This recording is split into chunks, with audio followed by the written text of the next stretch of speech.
up a test on Najala, and of course they kick ass. Like their speeds suck sometimes, so I can't call them like a perfect 10. But yeah, everything else is pretty damn good. Did you you talked about this earlier where you're saying VPNs are selling trust. It's one of the funny things that I see. I saw a thread today asking about what VPN provider you should be using by one of the big Twitter infosec people, and they were asking, yeah, which VPN should I use? And somebody was in there saying Tunnel Bear, and I was like, are you a moron? Like, Tunnel Bear that has blocks. To be a troll. Yeah, well, no, this person was dead serious. Like, they were like, Tunnel Bear's the greatest, and they posted a bunch of stuff about it, and I was like, they block torrents by default, and they advertise that. Like, they're obviously at some level inspecting your packets and well, that's my keeping beef. logs. So Tunnel Bear is at least sort of obvious that they're bad in that regard. Like, you can just take one glance at their logo and know that there's a problem there. But the one that bugs me a lot, and I know I'm gonna get people bitching me out for this, but CryptoStorm. And I know some of the people that run CryptoStorm. I've had conversations with them. I've had conversations with people close to CryptoStorm. And here's my beef with CryptoStorm. I do not doubt that they most likely do not log connections. However, they have intrusion detection on the outbound internet connections. And if you were kind of watching the stream recently, or maybe a few weeks ago, I was talking about this, but I'll reiterate real quick.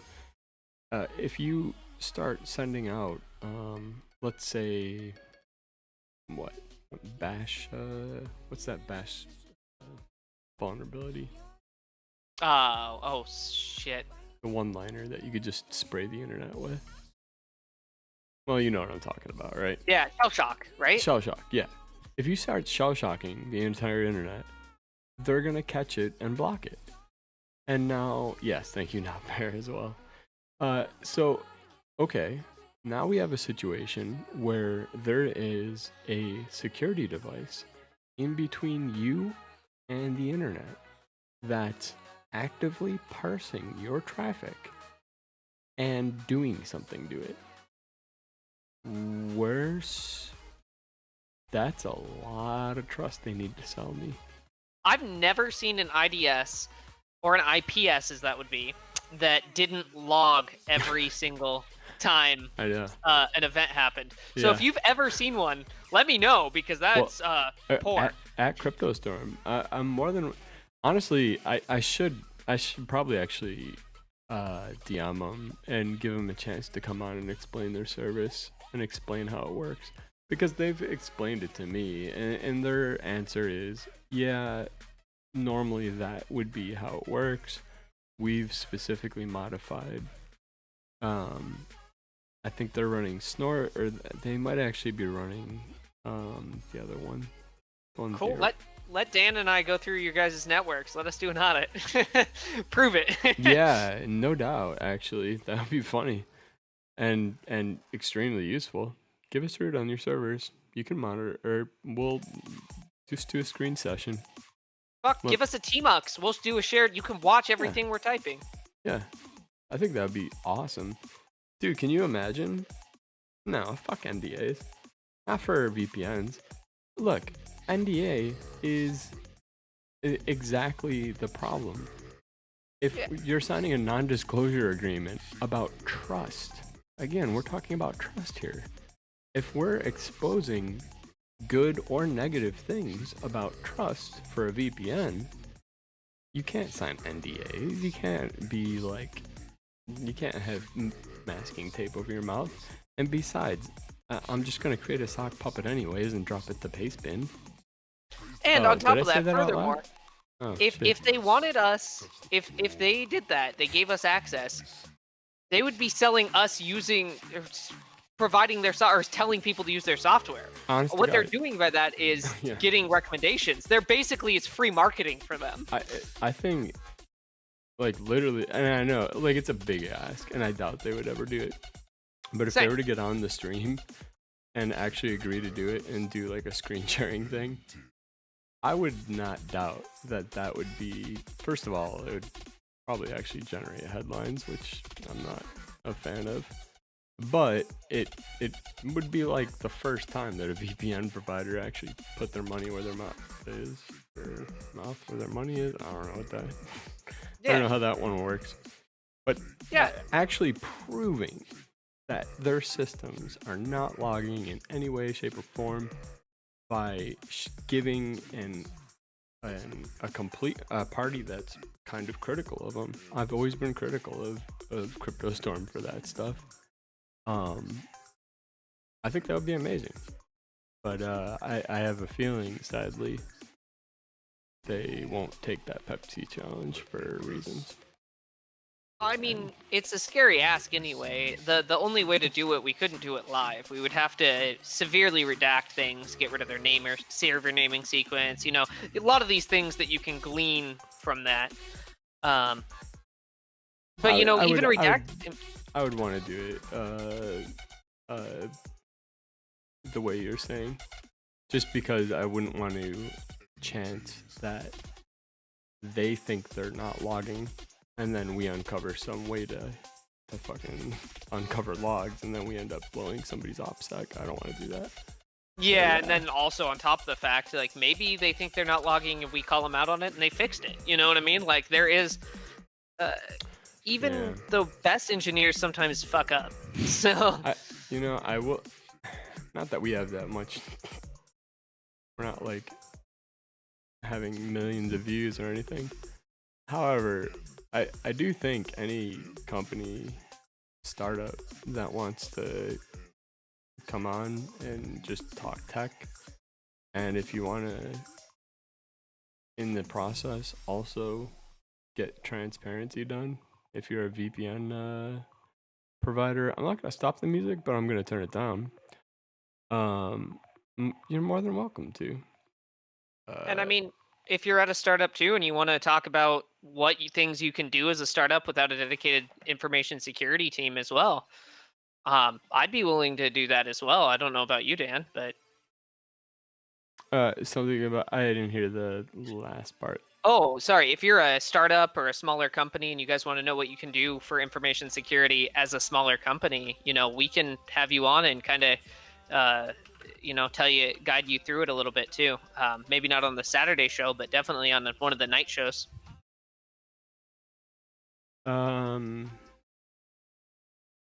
Yeah, I'm not. I don't. We don't need to gate them out of any specific show either. If they're only available on weekends, we can do weekends.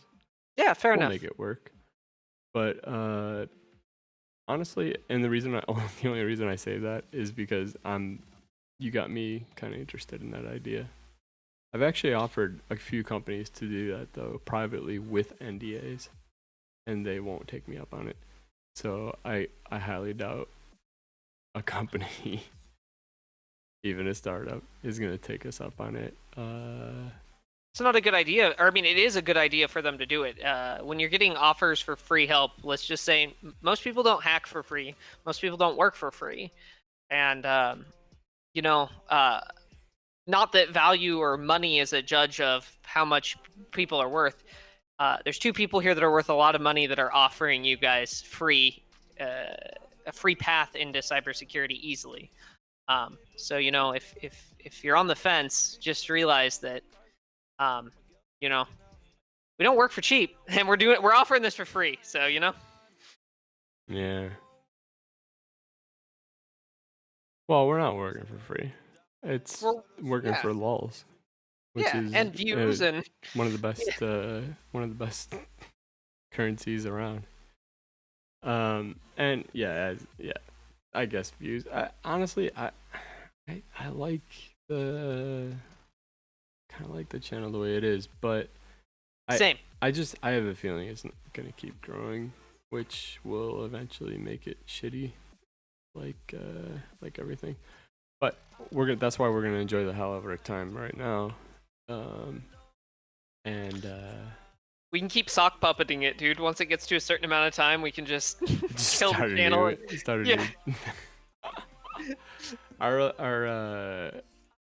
Our hats and like disguises are gonna have to get like so much more elaborate. It's gonna be such a hectic thing. I can't grow a beard, but I can buy a beard off the internet. Wait, what? Oh man, yeah, I can do a beard after a few years. Takes a long time actually. Doesn't happen overnight. Takes time. Bad rep can ruin you. Internet is forever. But the opposite is true too, Fred. Good rep can get you ingrained in the eyes of your target demographic, which a lot of the people that see this show or watch the reruns or are here live, a lot of people here have vast networks. So, you know. Yeah. It's a good idea to tread lightly though. Like even my tweet, I wanted to delete it so badly, and just leave the reply up, but I was kind of just waiting for them to clarify stuff, and then they never did, and that's the confusing part. I like how the founder of Bug Crowd was like sitting there making jokes on your tweet about it too. Actually, I muted the thread. I muted all of it. Like I don't have patience for Twitter today. Every once in a while, I'll scroll through and I can see the things, but like there's been so much fucking drama and stuff. I don't want to deal with it. But I do know I went after Nord with both barrels loaded, and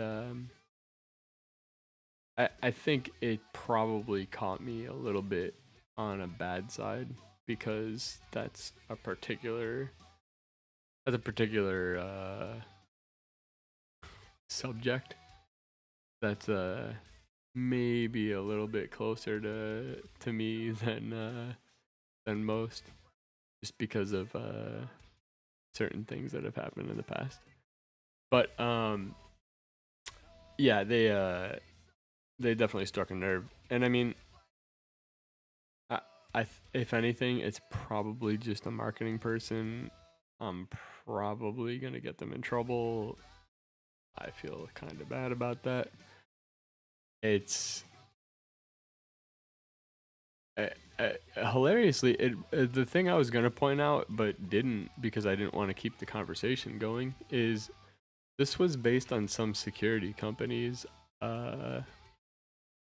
research, and that's actually who should probably be a little more under the microscope, is a security company, first of all, that is apparently able to land deals with Nord. Really, dude? Man, I've been trying to speak loudly on this episode. I honestly have. It's because my I don't have my headphones on, so give me a second.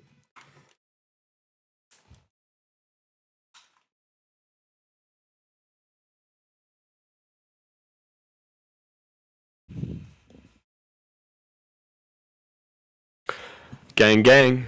Well, there we go. That's yeah, that's got to be loud. That's pegging my my EQs over here. So if that's not loud enough, I don't know. I think the internet's broken. It's not me. Anyways, there was a security company that supposedly wrote this report for Nord, Null Security or something like that. And I was going to make the comment that this security company is probably the one that's most at fault here. I mean, Nord's just going based off of guidance that they've been given from this random ass security company. God knows who else they're advising. But yeah, I don't know. I don't think that's worth going down that rabbit hole, unless they actually somehow agree to a review on stream. That's such a funny idea. I would love it, but it just won't happen, I don't think. God damn, that tweet's crazy. 185. God. Null Yeah, I'm gonna let sweep. you have those big tweets. I'm gonna sit here to shit posting tweets. That's what I like doing, man, and nobody likes those. They all, dude, the tweets that go crazy for me are the ones that I would never in a million years expect to go anywhere. Like this one. This was just a throwaway tweet, just like all of them have been. And they're the ones that catch fire. It's pretty crazy. Oh God. See, this is gonna start getting personal real quick because these companies are small and like they're potentially following me and stuff. I don't want to fucking deal with all this drama. This is why I kind of let it go. This is why I don't have opinions. Right? No, it's oh God, dude, it's so true. I do not have barely any opinions anymore on that account. I don't do it. It's not worth it. Swift on Security is a very wise individual, and they wrote one time that you know, when you start having a bigger following, even if it's I get the impression a lot of people are not people on my account, but and supposedly they're I did a check and they're really good bots. Really convincing bots. But anyways, once you start having like a decent amount of people that are watching your views, you're going to inevitably say, "Man, fuck this product." And like 5 people that work on it follow you and are like heartbroken because of it. And like I instantly felt that way, like bad about the Nord tweet because those guys at the end of the day they needed to be called out, and I don't regret that part of it. I just it gets me in a weird spot because I don't like fucking with people's emotions like that. But I don't regret it. I guess I don't like it. Yeah, that's fair. I wouldn't feel bad. Everybody the same, their own, man. Yeah. Oh, it sucks. It's a shitty situation to be in for sure. Because some of the times if you're light-handed and you give them like a, hey, we need to discuss this, they won't do anything about it. And sometimes, Yeah. Sometimes if you don't call them out rough, they're not going to do anything about it. And sometimes you do the opposite. Sometimes you say, fuck this company, and they go, well, fuck us, fuck you, and they just ban you, and you never hear from them, and they don't do anything anyway. Yeah. So. Well, and that's totally what I expected to happen. Like I immediately quickly hit reply so that I could have the reply to their tweet instead, and then I was gonna delete the original one, and it was already on fire. But I did that so quickly because I was like, oh, they're gonna block me immediately. I know they are. And they're gonna say, "Fuck you. We have a great product. It's amazing. It's been military grade encryption. What are you talking about?" Military grade, if there's one thing I look to the government for, it's advice in information security. I mean, yeah. I've been in a FedRAMP environment. Yeah. So Not Bear wrote that she's worked for companies that probably needed to be called out and wouldn't have been offended. And same with me. Like there's definitely there's plenty of times that companies that I've worked for have been called out, and they need to be. And I don't take it personally, but I do know of cases where I've definitely said whatever. I can't remember even what company it was. But Gray Noise is a good example, I think, of a company that I've never said anything bad about because I don't have anything bad to say about them. However, they're a company that's new enough and people probably have really varying expectations of what that product should be able to do, enough that they probably get a lot of shit talk on their feed. And that probably is a pretty tough account to deal with. So, and Andrew's like an amazing person. Like he's like one of the most outgoing, friendly people I've ever met. Out of beta now too, like as of like a week ago or something like that. Possibly they did release something additional. One of their APIs, I believe they released. But I'm not. I didn't look at it yet. I haven't had a lot of time to do any stuff with gray noise or internet, large scale internet hunting stuff, and mainly that's because my Class C got deleted. But it got deleted because I haven't paid for it for like 6 months. It tends to happen, but I didn't pay for it because I didn't have a contract with them anymore. I'm making it sound like I'm doing bad things, but I'm really not. I haven't talked to those guys in forever. Packetel has been dead for a long time. What else we got? There's. I posted 4 browser stories in the chat or in the bot. Looks like. Where? In this chat where you see my video, if you pull up the messages. Yeah. All right. I can. The problem is it's gonna come up on the video. Oh yeah, don't worry about it. I'll just kind of briefly talk over these. Okay. One of them that was really I'm great just gonna pull them up unless your full name is in here. Dude, I don't give a shit. Oh, okay. Everybody knows who I am. My name is public knowledge at this point, dude. Is it? I had no idea. I just don't care, dude. I just literally don't care. Like. Well, don't post your fucking bank account number. Yeah, I mean, my first name only. I don't show my last name. No, it does, dude. Oh. Do you want me to dump out? Literally, I need to dump out right now if you want me to. No, it's all good, dude. Okay.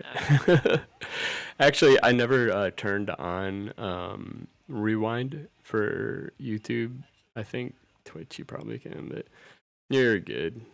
Yeah. And besides, I remember you changing that name. Yeah. For like I said, lulz.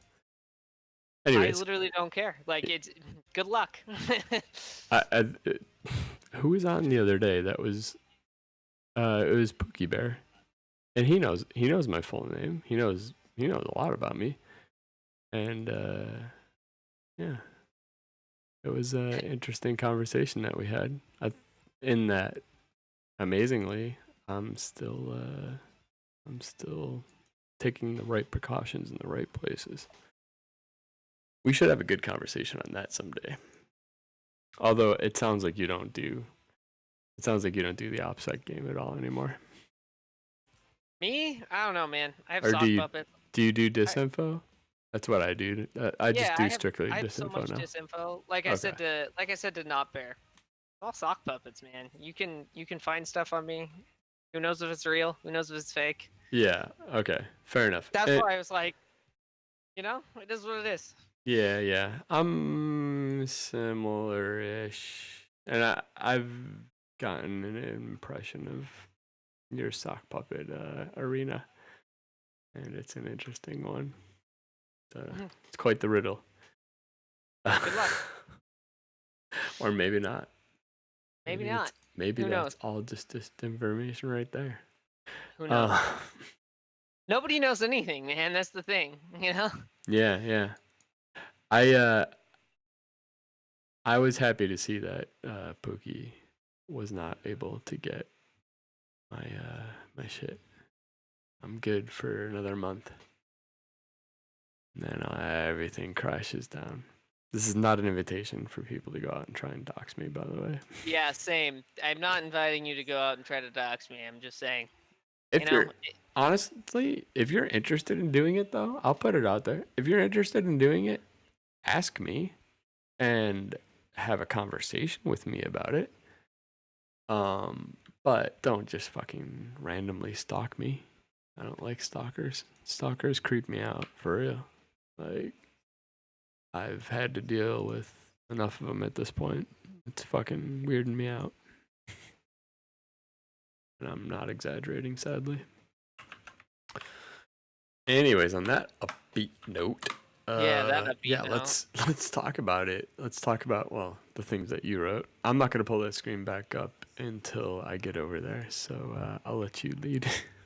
Yeah, you know what? I'm gonna actually skip that first one. Okay. This one is looking at a phone's lock screen now requires a warrant.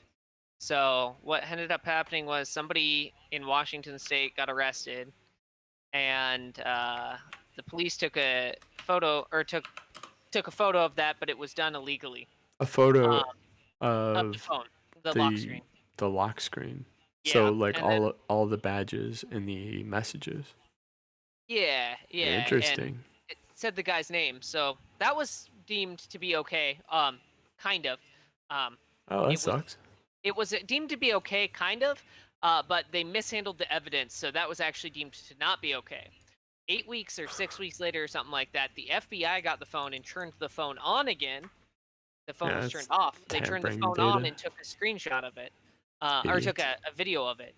And they tried to admit that into court. And basically the court said that you can't look at phone screens. And actually the higher courts overturned and said that you can't look over phone screens at all. Well, that's awesome to hear. It's amazing to me to hear that the FBI, of all of them, was the one to tamper with evidence. Because once you turn an electronic device on, it's of my opinion that you're tampering with evidence at that point. We have some people hopefully that are still listening, that are familiar with the law, not because they're providing legal advice or lawyers, but just because they're familiar with the law. If they want to join the conversation, more than welcome to. Hit me up if you're still listening. That's anybody that has an opinion on it too. And I just think that's really good. That's what you wanna see. You know, you wanna see this kind of shit being tackled. You know, we for so long we've been getting dicked by the government. Yeah. No, you're right. And it just doesn't stop either. Like it's a continual flood of dicks, and you can only have so many dicks flying at you before it's just not. It's not a good situation. You need to get breaks every once in a while. Schmillen in chat wrote, "Who doesn't hide all notifications? Me. I do not. Incoming parallel construction, perhaps. I think, luckily, whoever is the legal counsel on this case, got the story in the public eye, and I don't think the FBI is willing to fuck with chancing a double whammy. So this guy's gonna get let go. But it doesn't even matter. Like they won in Supreme Court, right? Yeah, it's from what I can tell. I don't know if it went up to the Supreme Court. I just know that the higher courts had determined that shit's not good to go. Let me look if it's at the Supreme Court level. It might have been a state Supreme Court, but either way, it sounds like a court. A precedent's been set at minimum. Yeah, okay, it was the U.S. District Court in Seattle that ruled for that. So. Okay, that's what I figured. And that's good. You know, that's good. That's good enough for me. I like it. In November, by the way, wrote, I don't recall a specific case law, but there is a case where a simple collection of junk off of a computer can constitute a search. Yes and no. There is probably case law for a case where some idiotic agent or officer took swap space or something from a suspect's seized machine, and that, of course, is a violation of the Fourth Amendment. However, if it was actually a junk computer, meaning it was out to the curb, fair game. Anything you put it out and roll out to the curb becomes immediately not your property anymore. So be really aware of that fact. If you're throwing out hard drives, you're throwing out computers. If you live in a gun-friendly state, put a few bullets through that hard drive. If you do not, maybe a drill. I personally have been digging my drill lately. But there are companies that will give you certificates of destruction, and you can even watch them be shredded right in front of you. So. What's this? There are companies like recycling companies that you can go and watch them shred hard drives in a huge grinder. Watch it get shredded into tiny bits. They'll give you a certificate of destruction. You can watch it. I'd suggest you watch it if you were going to do that, but you know. Well, yeah, it definitely all depends on what you're doing it for. Honestly though, I like the satisfaction of taking the drill bit and getting it through all the way and doing it multiple times and just really fucking it up. Yeah. Let's see. November was writing. Junk in question was data that happened to be unintelligible. Right, but I guess the method of acquisition is the thing that matters in all these cases. If they're acquiring it from a person's home or their car or even a hotel room, the hotel room's a little bit gray area, sadly, but more often than not, you have a good case to fight a 4A or Fourth Amendment case. This TSA agent told your wife that she had to unlock her phone to show them it was real. Yeah. I think that this has unfortunately been proven. I think that if they ask totally. You actually have to do it. No, you don't have to do it. Absolutely not. That's you don't have to do anything the TSA agents ask you to do except for could walk out. Well, I shouldn't say you don't have to do anything, but you do have to do very little.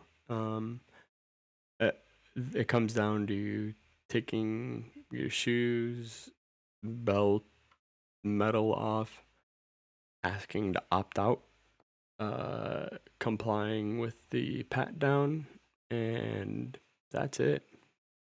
They want you to turn the phone on, do anything like that. Nope. Thanks for asking, though. And if they want to be dickheads, say, well, I'd like to speak to your, what is it? It's not manager, because manager makes you sound ignorant. This is important. A superior or it's a legal. It's what the cops call each other, right? Dick bags. Oh, yeah. Sorry. Fellow dickbag. No, like lieutenant or something like that. I forget what they call the TSA agents call each other, but they do use a term. And if you use their terminology, they quickly change their attitudes and start to fucking wise up that they're gonna get a load of crap from their supervisor if they keep fucking with you. I used to have AT&T, and I had a buddy who used to work at AT&T, and whenever I'd call him, I would use, I can't remember what the term was now, but it was like, you know, he'd be like, let me talk to your group agent or whatever it was, right? Oh, You your would just escalation specialist. no, they like he actually gave me like what they called them. There's like a 3-letter acronym for it, like something stupid like MSA or something, where it's like, Yeah, oh yeah, and like I if don't you know. use that term, they would think that you were one of the plants that they set to call them, and they would just start S-ing your D, man. Like you would, like That's literally, great. I got like a $200 credit every time I called and did that. I love it. That's great. I think it's good to play the system like that. I usually I like I have the I have the SIM cards that kind of float across all the networks. So I end up talking to all the different networks, and I kind of try and learn a little bit about each one so that I can say things like that. And I used to work for Verizon, so I know a lot about their systems, and I'll be like, hey, you guys still using Vision West or I2K? I'll be like, yeah, how'd you know? And then like all of a sudden the guard's down. And just be like, hey, what about the IMEI for this phone number? Like they'll What's give it that to you. looking like? Yeah, AT&T until rather recently, if they haven't changed, I know was using a DOS program Yeah, for all of the backend stuff. And yeah, literally, whenever they needed to do anything, they'd have to create a remote connection to this computer and that's do how all of it. that's how Verizon works as well. It's not DOS. It's IBM. It's an IBM mainframe. Yeah, But it's fucking ancient, dude. yeah, I guess. they're it's like literally I think from the 70s or 80s. Yeah, Like they when said that it would take like 15 seconds to just get in a lot of the time. oh yeah, yeah. And I mean like literally the one I'm talking I2K is the mainframe that Verizon uses. And it it's like this it's the stereotypical black screen with green letters. Mhm. And yeah, you have to log into the clunky ass thing, and then like you have to remember that you have to hit F1 S W dot 0 in order to get to the enter customer name field or whatever the fuck. Like it's all these really obscure instructions. And it's amazingly they tried to build these like BB wrappers, like macros essentially, Yeah. to bolt onto it, but even that didn't work. Personally, I liked it because I always have liked CLI, obviously, and I knew it was where all the other systems were pulling the data from. But man, watching some people try and fumble their way through it was always kind of funny. Yeah, dude. I don't know. I heard that they had a DOS front end wrapped around it, like, or a front end that ran in a DOS box or a DOS machine, essentially, and or not DOS, Windows 3.1, and it could Oh talk my to it. god, what? Yeah, they literally would like fire up these Windows 3.1 like virtual machines on their computers. And... Holy crap! I had never heard of that. That's Yeah, amazing. That's AT&T. yeah. And until this was as soon as I say soon, but this was like 2012, 2013 Yeah, that that's I around the can time I'm verify. talking too. So Yeah, I doubt they've upgraded. yeah, I yeah. I think the phone companies are much like banks in that they don't move fast when it comes to tech. I don't Like, think anybody there even knows how it works, dude. Like, you know what I mean? Like, dude, yeah, literally the entire call center would go down, and their solution was always, yeah, we're resetting the switches, and they would pull the plugs and plug them back in, and then the call center would come back online. dude, the call center that I had visited one time for AT&T had like old school ass PBX. This was like 3 years ago, 4 years ago. That an old PBX that was like in a 48U server rack, and they Yeah. had like literally like 180 cards per 4U unit or whatever, and like Mm-hmm. they were like plugging all these phones and routing them in there, and they had like what's that called 110 punch down, You know what I'm talking about?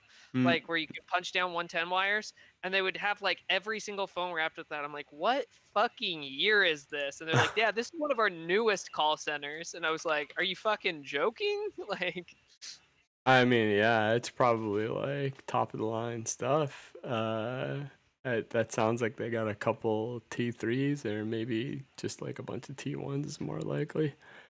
Uh, the phone company yeah, just and this is now in a big got city too. So no I was fiber like, to be seen anywhere, I take it. no, God, no, dude. Their internet, like, they were like, yeah, we have an intranet, and I was like, yeah, that's cool. And I was like watching one because I was going there to help with an issue that had happened, and they were like, I don't know, the internet's really slow, and they're like, their intranet would load like they had it like every web page blocked, like you couldn't even get to Google or anything. It would take like 65 to 90 seconds to load their web page. Yeah, that's because they're still probably routing DNS to the outside and Yeah, before their internal because in their proxy they do like transparent proxies that are always misconfigured.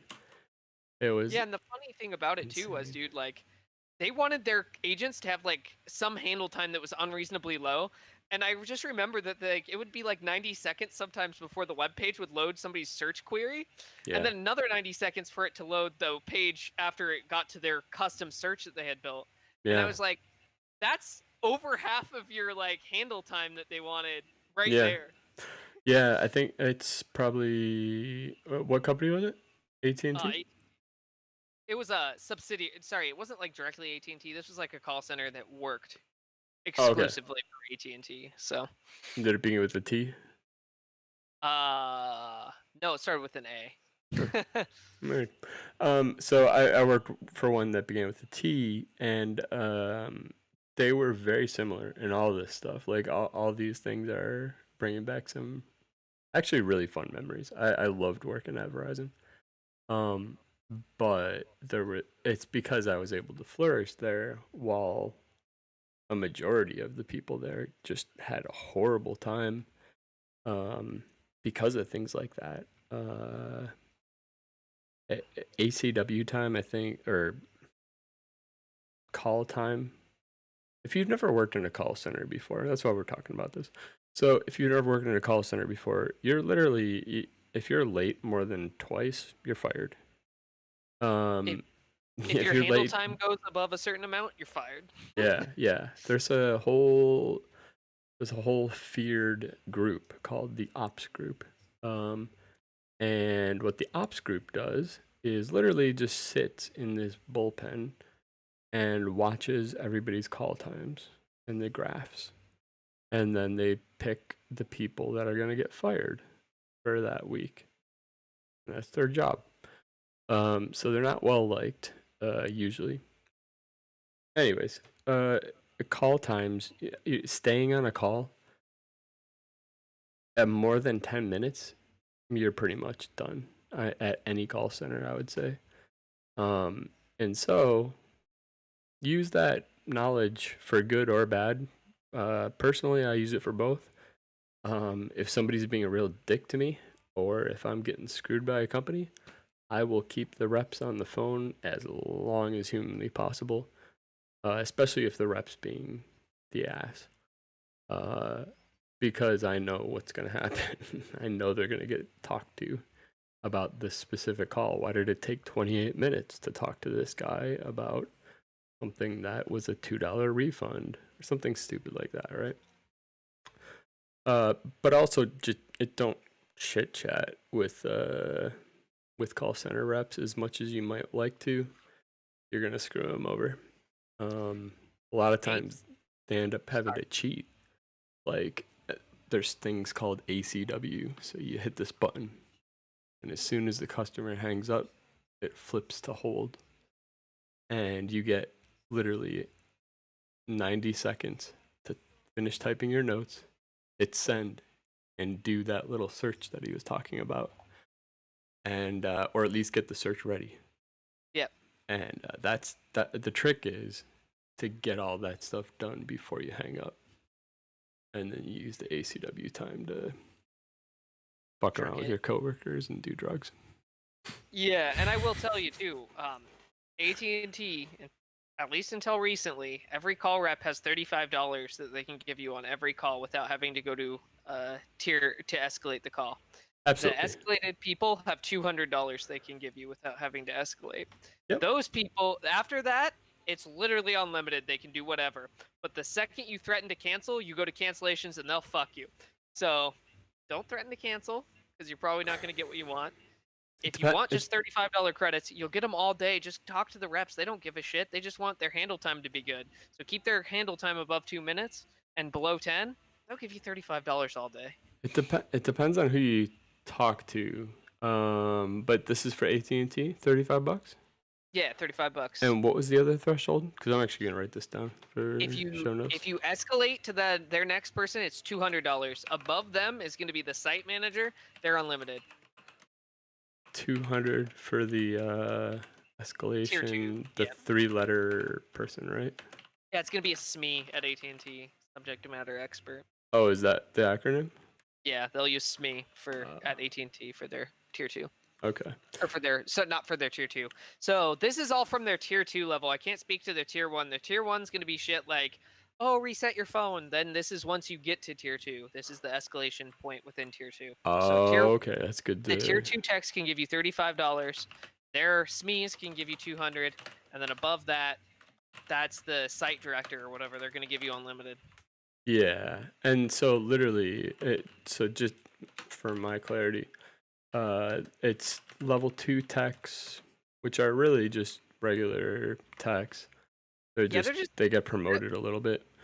They're just honestly, they can reset your registration, cancel your registration to the network, and do stuff like that the tier 1 can't. They have access to that DOS tool I was telling you about. That's it.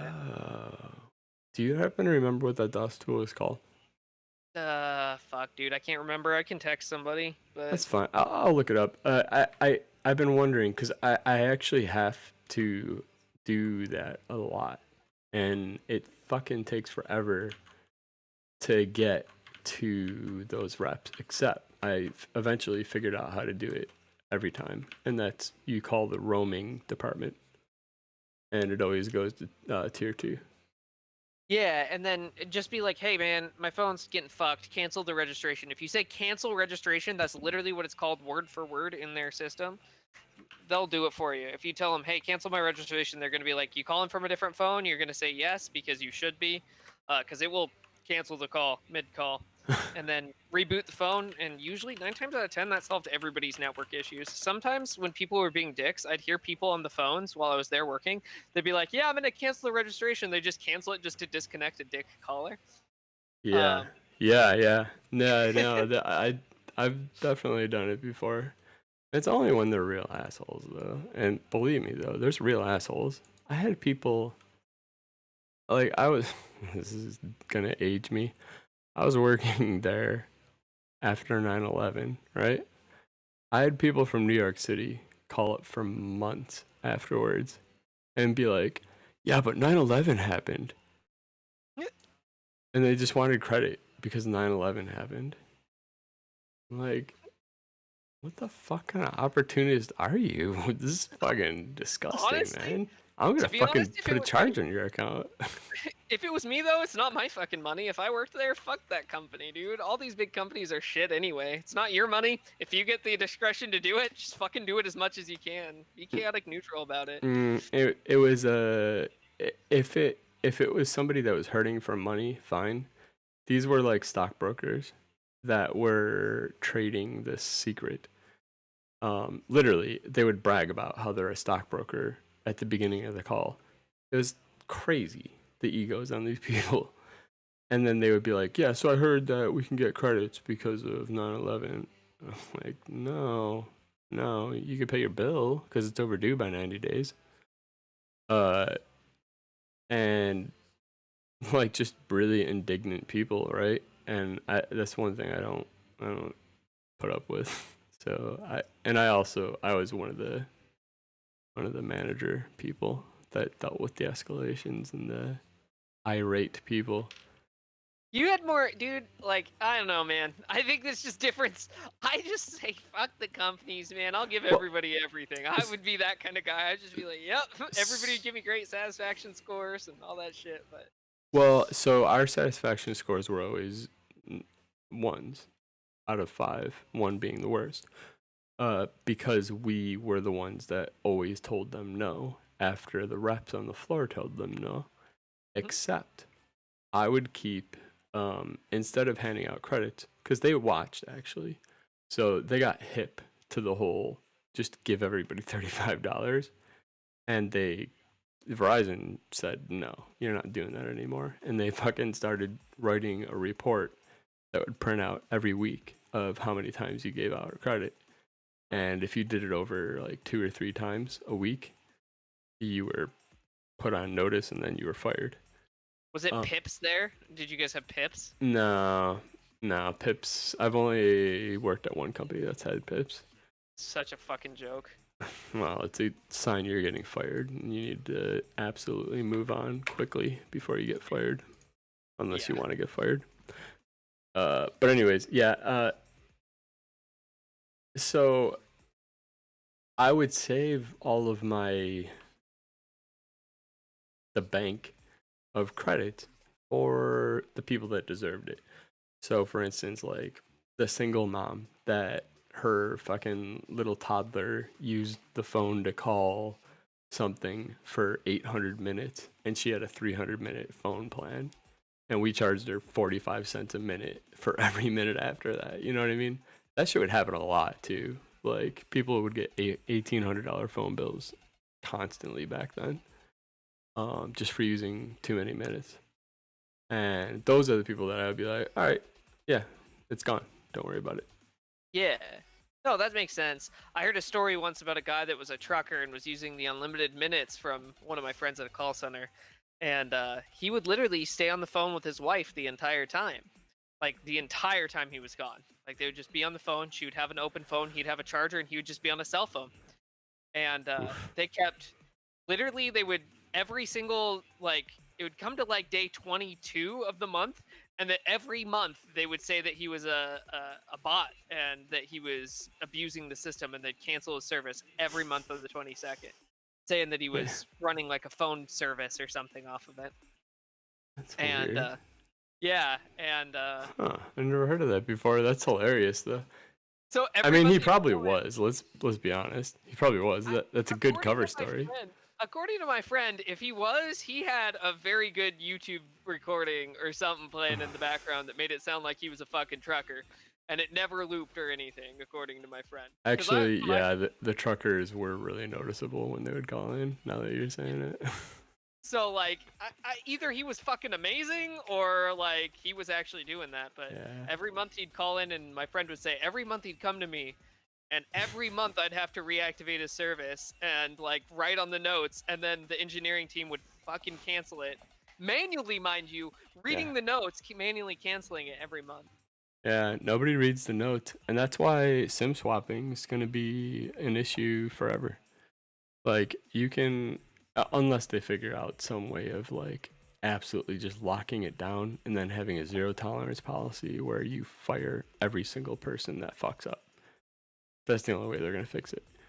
But, like, you can put all the hot notes you want, which are the notes that pop up right at the top of the account. So the first thing you see when you open an account is, this account is prone to SIM swapping.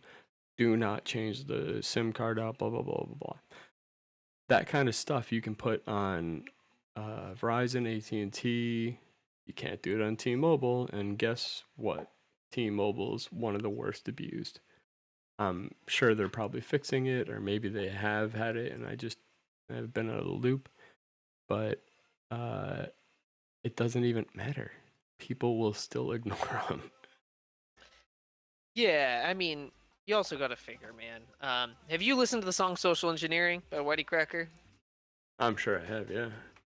He has a line in there. He goes... One of his lines in there is, I got... Or maybe it's not that song, but he says, I got internal contacts at AT&T and T-Mobile. Yeah.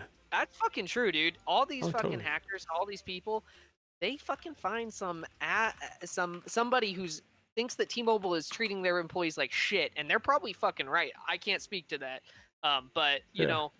they find some dissatisfied employee and they pay them like $60 or whatever to go and do whatever they need to do, and it's easy to make sure your call gets routed to the right person. Um, Well, if you yeah. I know how mean, you their can internal ask. systems work.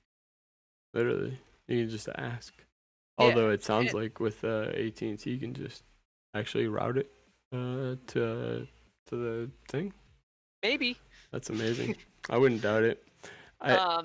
It was really hard to do that at Verizon with anybody. Even the fraud team was really hard to get a hold of without going through a pool, which pools suck for social engineering when you're trying to get to the right person. I mean, and then you got the other line, the get somebody on the phone. If they don't help you, hey, I need your name. I need your supervisor. You get that supervisor on the phone. I need your name. I need your group. All this stuff is all stuff that's been out there that's still working on T-Mobile and still working on Verizon. And why these companies are constantly getting people SIM swapped is there's literally been a song on the market for 10 years that will tell you how to get through all those chains and how to Yeah. get through to the companies. And it's insane that this is still a problem. Yeah, it is. Just curious if this song. Yeah, we got some beats. It's always been amazing to me. I mean, I am not the biggest Kevin Mitnick fan. I'm not sure why even. But he has some good points from time to time. Social engineering is definitely a viable solution to owning the hell out of pretty much everything. I mean, and the key to any good information security program is also realizing that your users are usually your weakest link when you have a strong program. You mean the employees? Yeah, sorry. Your users, your employees are usually the weakest link. So make those employees, give them strong training. I don't know, impress the need upon this, and have firm-handed disciplinary action for when they inevitably fail. You think strong-handed is the way to go? I think firm, not strong-handed. I don't think you fire people first time, but first time. All right. I noticed you said the word first time.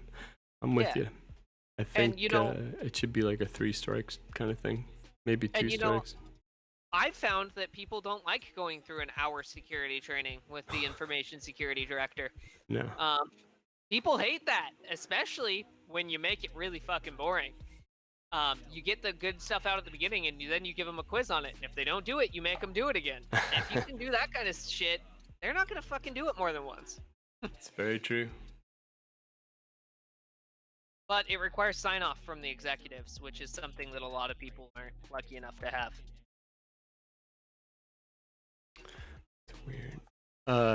It requires sign-off from who? The executives, you said? The executives, yeah, the C-level executives have to sign in on it, because you can't just be doing this to the low-level people. You also have to get it through everybody's head, right?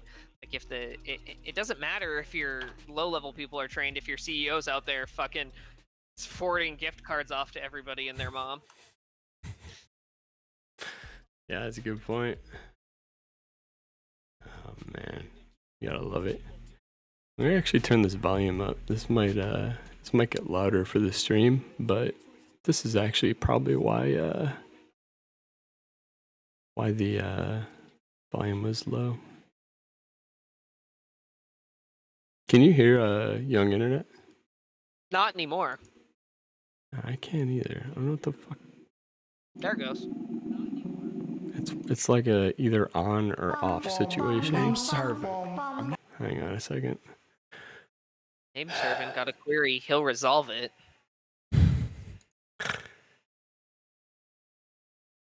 Alright. Name server. This is one of my favorite. This might be my favorite Young Internet song, actually. Is it?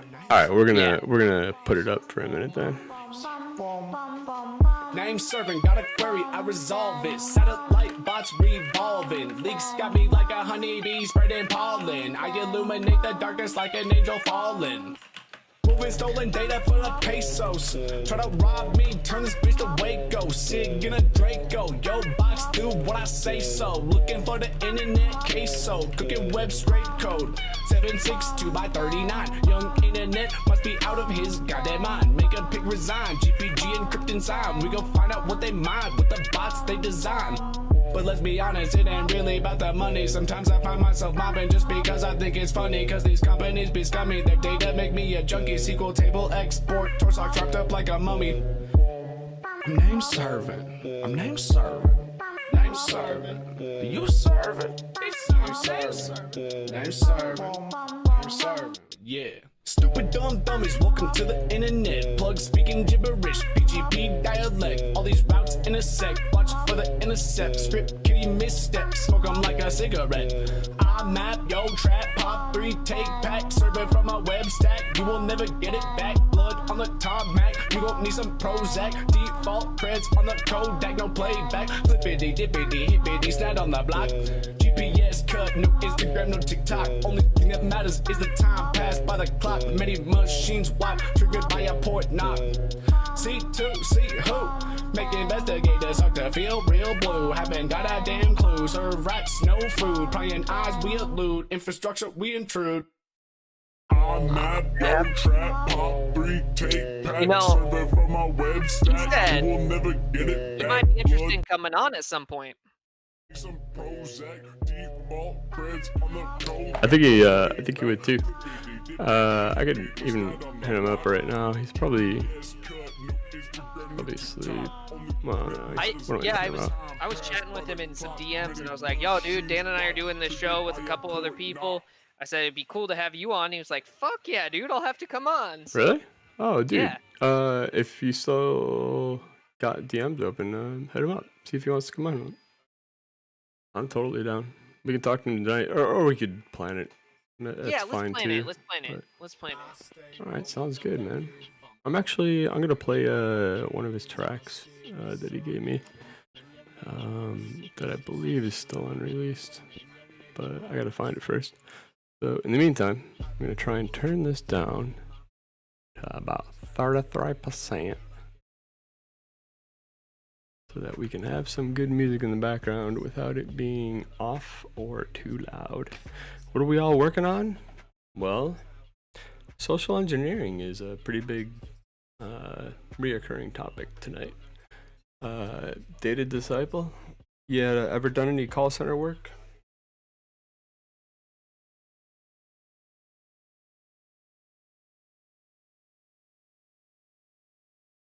I know why you can't hear the music. Oh, I can hear the music now. You can. The audience can't. It's because of my noise gate. I'd rather turn that off. Poppin' Hattie, Coda Ratty. That's such a good line, dude. I know. There's been a lot of good music that people actually haven't heard. Because of this noise gate. And I know there's gonna be people that bitch that, oh my god, you turned it off. But whatever. You can deal with it. Actually, there is a reason that I use music in the background. And one of them is because we have a lot of ability to be recorded and have our voices fucked with these days. And if you have a lot of background noise, say music, pretty hard to use that audio. Did you see that it was the Jay-Z singing the "What the fuck did you say to me, you little bitch" copy pasta? Somebody fucking put it through a filter. No, but that's crazy, and I don't doubt it. That's crazy, scary stuff. Somebody did Joe Rogan, and they had him talk about how he wants to have a team of hockey player chimps, and it sounds just like Joe Rogan, but it's like hilarious. He's like, "These chimps will rip your balls off." I mean, are you sure it wasn't Joe Rogan? Because I've literally heard him say that. Joe Rogan. I've heard him say that term though. These chimps will literally rip your balls off. I don't think you have. I think it was the AI. No, he was on. I actually remember exactly where I fucking heard it too. He was on Opie and Anthony. They were talking about that chimp attack where it fucking ripped the guy's face off. Okay. And I shit you not, he was on that episode. I gotta look it up now. Is somebody calling? Oh, maybe. I can't hear shit. I hear it. Well, you're gonna have to be my ears from now on. I barely hear it, dude. I think that might be the song, because nobody's calling as far as I can see. If you were calling, call back. I didn't hear anybody though. And I should say, I have notifications turned on, and I didn't get a notification. Yeah, I've finally given up on always hitting refuse decline on the notifications pop-up windows. They're useful. Definitely useful. Alright, let me mute real quick and just turn this up so I can see how loud the music actually got.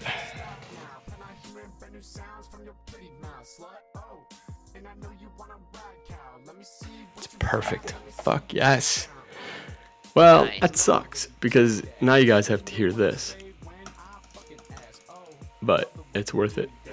So, did you see this news that nearly half of the Twitter accounts discussing reopening America are probably bots, according to researchers? Yeah, I saw that. I don't doubt it either way, actually. Like, I think I wanted to look into that and see who did the study. Carnegie Mellon University, CMU. Yeah, okay. So they're honestly a pretty big loudspeaker for. I can't believe I'm saying this. I sound like I'm fucking turning into a Trumper. But there is a certain amount of truth to the whole deep state stuff. Do I think there's a deep state government secretly running the government? No. But do I think that the CIA does psyops and stuff? And do they maybe use CMU for high-profile operations like taking down darknet markets and doing other crazy borderline illegal things? Yep. And is it out of the realm possibility that they're skewing numbers? Who knows? But I'm gonna err on the side of it's most likely Russia or somebody from the GOP running botnets. Yeah, and that's not an insane thing to believe. It's not a huge leap. Like it's just not. That said, sadly, I'm one of those people. I think we have a choice as a country, and that choice is go back to work in a smart manner or suffer the consequences that are going to get worse and worse every day. They're already going to be bad. 40% of small businesses have closed. 40%. Yeah, I mean, even where I'm at right now, temporarily, you know, I've seen 5 businesses close, and one had been around for 30 years. A couple of the other ones were 40 or 50 years, and you know. So sad, dude. Like, that actually really makes me sad. And these were the businesses you don't want to see go. Like big companies like Pier 1, who gives a fuck, man? Like, let them burn to the ground. Fuck those big companies, but. Yeah, but then you know, go and trade for what though? Amazon? Yeah, I mean, I'd rather as go a to whole Pier though, 1. I would too, but what I'm saying is those big companies should know better, right?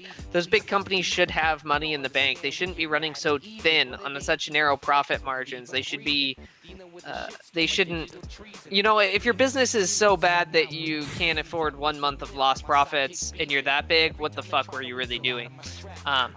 Unless you have like a stars scheme like Amazon where they always run on credit or whatever, Well, that's the fucked up thing and it's the banks who have done this to us again. Obviously, it's always the banks. It always comes to the banks. But the banks have made it so that even large corporations are punished for having cash reserves unless they have very large cash reserves. A good example, take a look at Apple. Take a look at any of the companies that have the top 10 largest cash reserves. Those companies are sort of doing, they're not struggling in this time. Yeah. But look at the next 10, the next 20. Those are the companies that are fucked because they get penalized for having cash reserves because the banks profit off of large debt. Corporations running on debt. Yeah. Yeah. And so they're incentivized to run on debt. They're incentivized by the stock market to have healthy debt. Well, how healthy is debt now, motherfuckers? I mean, well, and you said incentivized, dude. Nobody's forcing them to do this. You can still choose to take a suboptimal position if you think it's better for your company. And after the 2008 crisis, maybe people should have looked into this. You can't, not with a publicly traded company.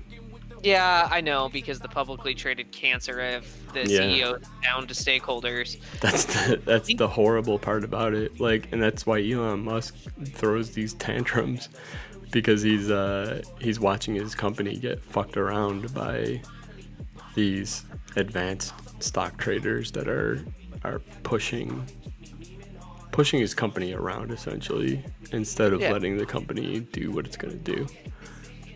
Like he literally was complaining that his stock was too high the other day. Yeah. But he was hilarious. right. Like I actually sold all my Tesla stock. I never thought I would do it. I literally told myself I will keep this stock forever. I couldn't. It was like a 2,000% return. I couldn't fucking turn that down. Are you kidding me? Yeah. It'll go down eventually, but it'll go sane. I mean, yeah, it'll go sane, and then I'll buy back in sane. But for right now, whatever the hell's going on, that's a crazy. Especially in this time, like in the middle of a pandemic and stuff. Well, the thing is like everybody is jumping on. I hate Elon Musk. I'll say it, man. Like personally, think he doesn't. I've said this before. He doesn't think sometimes before he opens his mouth, and he says things like Hyperloop are feasible, and it's bullshit. You can't do that. There's fucking thermodynamics and whatever. But anyways. He does have some good ideas, and he does, the thing like with his factory getting shut down and people being like he wanted to reopen his factory was never supposed to be shut down. If you did solar panels and batteries, you were exempt, and his business there is literally those two things. Yeah. And it's just funny because like I'm not one of those people where even if I hate somebody, if they're getting fucked around, I'll still call them getting fucked around, Yeah. Well, I appreciate that as a reasonable person to another, because I know, I guarantee my Twitter comes across like I'm a huge fan and all this other stuff. I personally, I think he's probably a sociopath, if not a psychopath. He's probably just a sociopath, because he seems to be like he seems to have some emotion towards like animals and stuff, and psychopaths generally don't tend to have that. However, he's definitely made some very sociopathic comments over the years, and whatever, like people are mentally ill, people have issues, but that doesn't mean he's a good person. It just means that he is very smart. Somebody wrote, just because you've gotten an inheritance doesn't make you clever. That's true, but starting PayPal, Tesla, SpaceX, and shall I go on? That makes you clever. I would, in my book. if I could start those companies, I think I would fucking call myself clever. Yeah, wasn't he also in on Reddit? I wouldn't doubt it. I don't know. I actually, so I, like I was kind of saying, I know I come across like a fanboy, but I'm really not. I just, I do, most of the things that I see about him are from the kind of black flag, or black box. No, black bloc. My God. The black bloc Antifa group. That contingent of my Twitter tends to get really noisy whenever Elon Musk does something good or bad. Like, they don't care. He's just a terrible guy because he's a billionaire. Blah. Okay. Like, whatever. I think he tends to make good calls. And yeah. Even if it's self-serving for him to give away N95 masks, even if it's self-serving to the point that he had those in stock only because of the forest fires 2 years ago, he still gave them. Still net good to the world. That's my argument for it. Yeah, who cares? Like, a lot of people are being still shitty about it, and it's just like, man, I don't know. Like, I don't know. If somebody does something that good, why are we being shitty about it? Like you said, and it honestly comes down to jealousy. I really do, and like, I guess there is some validity to being jealous of somebody that has $1 billion in youth and gets to meme and act like an asshole and a 4chan kid, except for he has billions and billions of dollars. Who wouldn't be jealous of that? You can do it too. You know? No, I don't know. That's what I'm saying. I haven't started PayPal. Anybody can do it, man. Like, you know, everybody looks at what he's done, and they don't look at the hundreds of hours he spent going into those, or thousands or tens of thousands of hours, right? Like, fundamentally. Yeah, he's crazy with his sleep. He will burn out eventually, and he'll probably die young. Oh yeah, because and burnout's a bitch. Yeah, it's a bitch, and like he's every once in a while he'll like let some of the truth slip through. But you've seen his ambient tweets, I'm sure, from time to time. Oh, you haven't? I don't follow him, dude. I can't stand the guy. Like, so, I literally. Every once in a while, he'll like take Ambien and drink wine, and just tweet the most insane shit. And like, I know what that means because I used to do that, and that means he has massive insomnia issues, and he's a high functioning, likely a high functioning, hyperactive ADD type person that's trying to do whatever they can to calm their fucking brain down to sleep for 4 hours a night. Yeah, sucks, man. Does. Sucks. But it's life for some people, and as long as he's still flourishing, as long as he's not doing anything terribly bad or wrong, love him or hate him, he's at least not doing evil shit. So. And he's done more shit than I have. Like I said, at the end of the day, I don't like who he is, but, you know, dude, he's still way more successful than me. He's done way more than I'll probably ever do in my life. And, you know, maybe I don't like him because of jealousy, but at least I'm honest with myself. Yeah, maybe. I would say you're from the time we've spent together and gotten to know each other, you tend to not like people for deeper reasons, though. I would guess it's probably the way he's maybe self-entitled to a lot of stuff. Yeah, that's probably part of it. That doesn't help anybody. No, except for himself. Yeah. So somebody on YouTube, and I don't know how lagged YouTube is, but Shimmy Cocoa Puffs says they have a question. So I'm officially acknowledging it and saying yes, totally. What's up?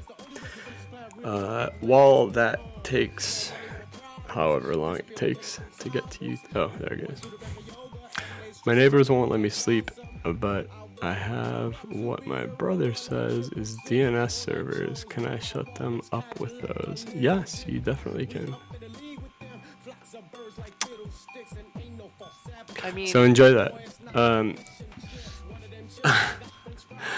What you do is you set your DNS servers to be open resolvers, and then you advertise them by scanning the internet on port 53, and it's just all sorts of fun, especially the spam house people. They love that stuff. I have no idea what you're talking about, my friend. I'm assuming you mean something else. If you're talking about DDoS, learn about it is my recommendation. I'm not telling you not to do it.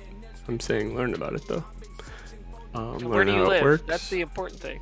Yeah, learn how it works. Learn what DDoS is actually doing. But learn what's legal in your area. Yeah, learn what's legal in your area. And I guess I'm wondering how that would enable you to sleep, even if you. Oh, are you saying it would shut off their music? I'll give you some tips for that.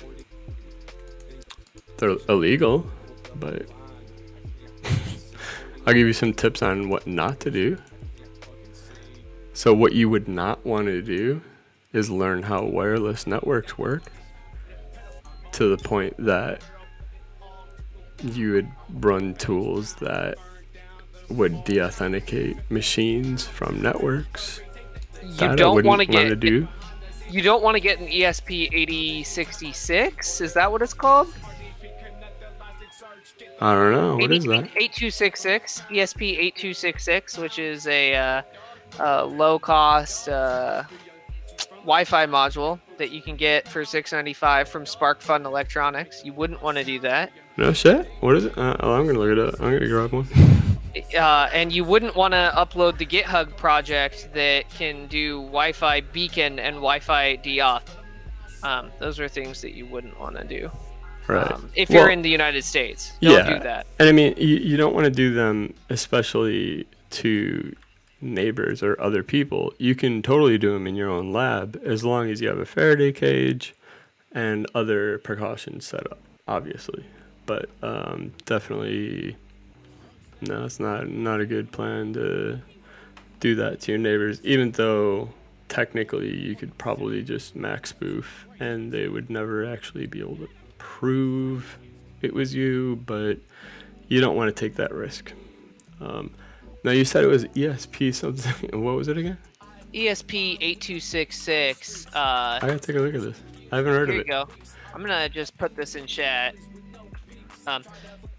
It's not illegal because he's not in the U.S. Yeah, that's fine. Somebody suggests Wi-Fi Pineapple is I guess, but it's like $600 and you can make it yourself for like $37. Well, yeah. So, but here's my thoughts on it. If you're gonna be lazy enough to use a Wi-Fi Pineapple, then yeah, you should have to pay. Yeah, I'm just saying, and then this is what you want to buy. You want to buy the, it's an ESP8020 or 8266, but you want to buy the SoC one, the one that's the whole system on a chip. So you want to get the Wi-Fi ESP20 or Why have I It never will look heard like of an this? Arduino. I'll send you That's module. awesome. I have a bunch of them. I used to use them for pen tests, not for doing anything illegal. We had letters and everything from people, so That's funny. yeah, we used to use these to basically we'd get letters from people, we de-auth them, and then we would try to do the WPA2 attack. Is it called slam and crack? I think is what it's called, and we'd use slam and crack to steal their password nonces and then get into the networks. It was all, we were within our red team rights. So C Dimey. I'm not oh, that's Crime on a Dime, isn't it? Crime on a Dimey. What up, my dude? Been a long time, my man. We haven't talked in a while. If that's who I think it is. Yeah, no, I know. You meant it as more generic. I was just fucking around just to fuck around. I actually like the Wi-Fi Pineapple. I gotta say, I own good. one. The Tetra, I think, the model. Dude, it fucking rules. Like, dude, I set it up at a hotel, and it fucking owned the shit out of like a massive amount of people. And no, I'm not saying Vegas. when or In where Mexico. this happened, or if it's even something that happened, but that's a good story, isn't it? Yeah. I love telling stories like that. I just provided a link for those Node MCUs with the ESP8266 built in. You flash them, you can use that software, and you can do cool things like beacon spam here. So each one of those can put up to 128, I think, of the same access point in there. And if you could technically have somebody re-auth to one of the fake ones and give you the password. These are all things that, this isn't illegal if you're using it for the right things. So just be using it always on your home network. Yeah, totally. Against yourself. How much range would one of these chips get, though? Because that's a pretty small antenna. Oh, dude, definitely this is for your home network. I would say no more than 80 feet. Be careful using it in an apartment building. Be really careful, using it out by the edge of your property. You wouldn't want to really be using it, I'm looking at the schematics. Is there an ability to connect an external antenna? It looks like you might be able to slap one on there. Yeah, you could definitely slap one on. I think there's probe points. So you can buy the ESP. You can buy the ESP8266, which is the Wi-Fi module, separately from the boards and just get an Arduino Pro Micro and put it in there. You could roll your own, which would be better. That's all this is this is soldered onto an Arduino Pro Micro, which is why it's called the Node MCU Pro or whatever. Well, I was going to say that model number, I swore was a fucking Arduino board. Yeah. Okay, that makes more sense now. So what were you just talking about then? I'm sorry? What were you just talking about? The software is there that another I linked kit? can be put. Yeah, that I on Amazon. I linked an Amazon link on Twitch. Yeah. And I'm looking at it. And the de-auth software on GitHub. You can flash that de-auth software onto there, and you can start testing those kind of things. Where's the? Oh, these are the antennas, I think. And the customers also bought. Okay, so they're hats, basic. Oh wait, no. No. Oh, sorry. If you wanted to, you would have to solder it on. There's solder points on the bottom of the board, I think. Yeah, I saw the transmit and receive pads, but it kind of looks like you might be able to get away with if you get the right form factor like this. Here, I'll share my screen. Give me just 1 second really quick. Sure. I think I actually have my black pack on me, which is my jokingly called Black Hat backpack. It was a joke from when I used to do pen tests. This was the physical testing. Yeah, this one's flashed right here. So I always am surfing during the show and never on the screen that anybody can see. And there we go. Okay, right on, dude. And so there's one of them right there with that thing on there. Actually, this might be kind of cool to do a show on at some point in time. What's the thing? When you say it has the thing on there. That software on there Oh, to okay. spoof access points and stuff like that. I built a whole case for doing pen tests. When we do pen tests with our, depending on our scope, I would do different things. So I have in here, I have a couple of those flashed with different softwares, a couple of these Pro Micro Arduinos right here, the super tiny ones right here. They're all flashed with these are all flashed with this one will cred dump if your Windows computer is locked. If you didn't sign out but your Windows computer is locked, this one will just straight up dump your Windows password onto it, no matter what, domain, whatever, doesn't matter.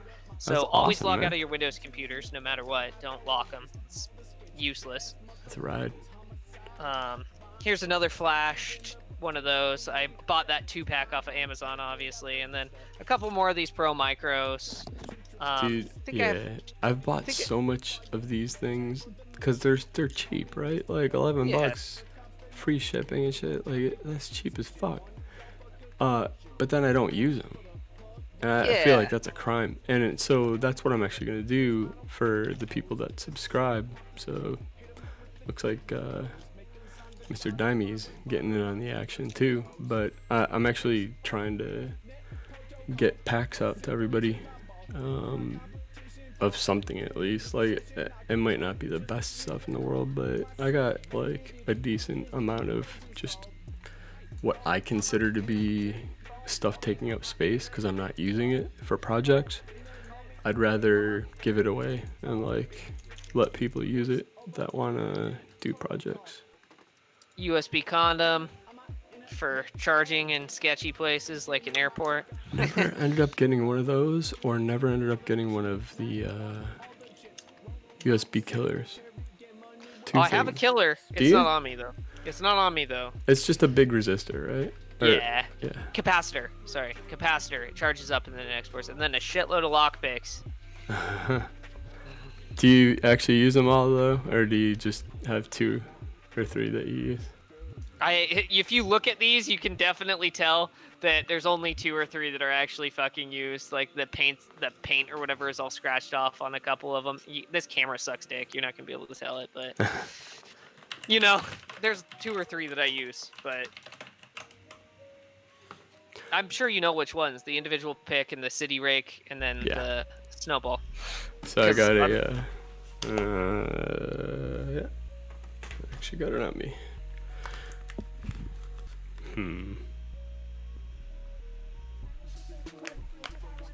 Actually, where would I have put it?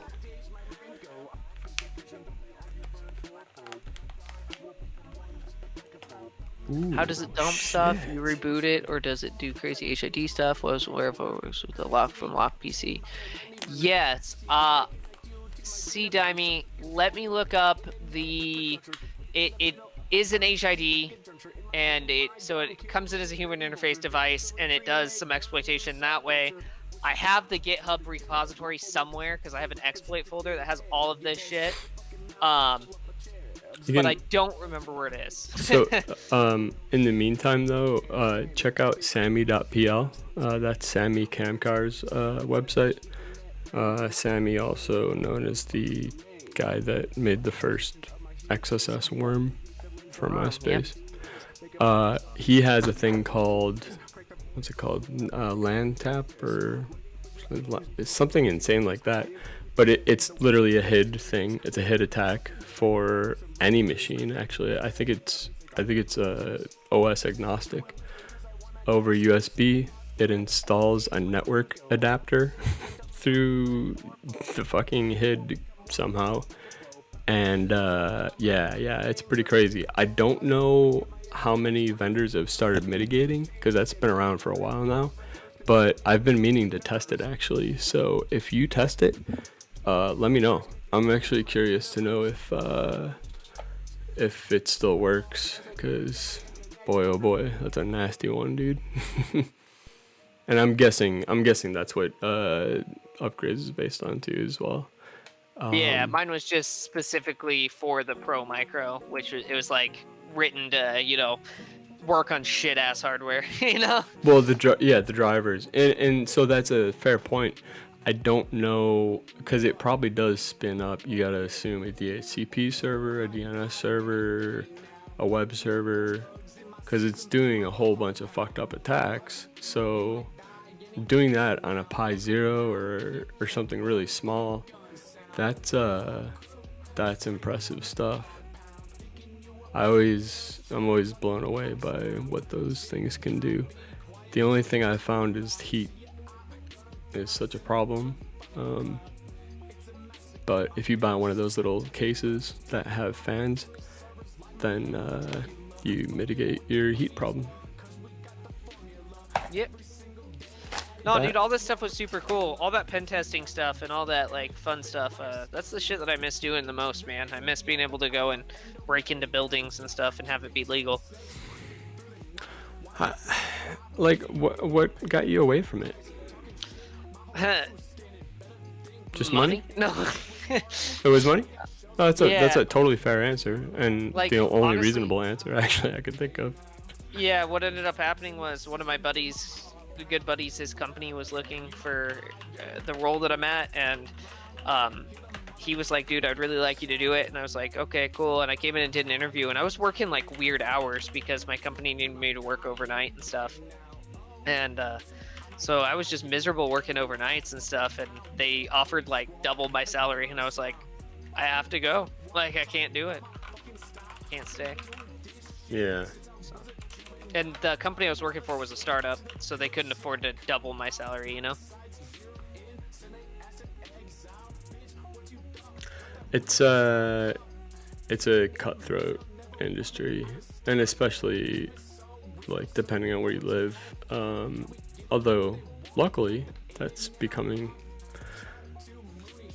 not a local issue to the Bay Area specifically anymore. But I do wonder what kind of effect that's going to happen long term on the country as a whole. Rent prices are going to go up everywhere, but we'll see. People can't pay rent because they don't have work. Is rent really going to go up? You know, and rent should be going down too, you would think. You would imagine. Dude, and like I shot my mouth off on Twitter. I kind of felt a little guilty about it, but at the same time I didn't. At the cops that were like, hey, we're going to be doing evictions, blah, blah, blah, blah, blah. I'm like, you don't have to worry about evictions if you evict the cops first. And, you know, that's a low blow statement, but it's true. If you fucking fight back first, maybe you won't have the issues. And you know what's they it's funny will not get away with that in our neighborhood. My roommate's sitting here over and over being like, we should sign our lease because it's due in June. They want to do it. I'm like, fuck it, we'll go month to month. It's like $100. And he's like, why? And I'm like, why can't you just commit? And I'm like, do you think that when 30% of America is unemployed that rent is going to go up? Like, what the fuck do you think is going to happen to rent? Like,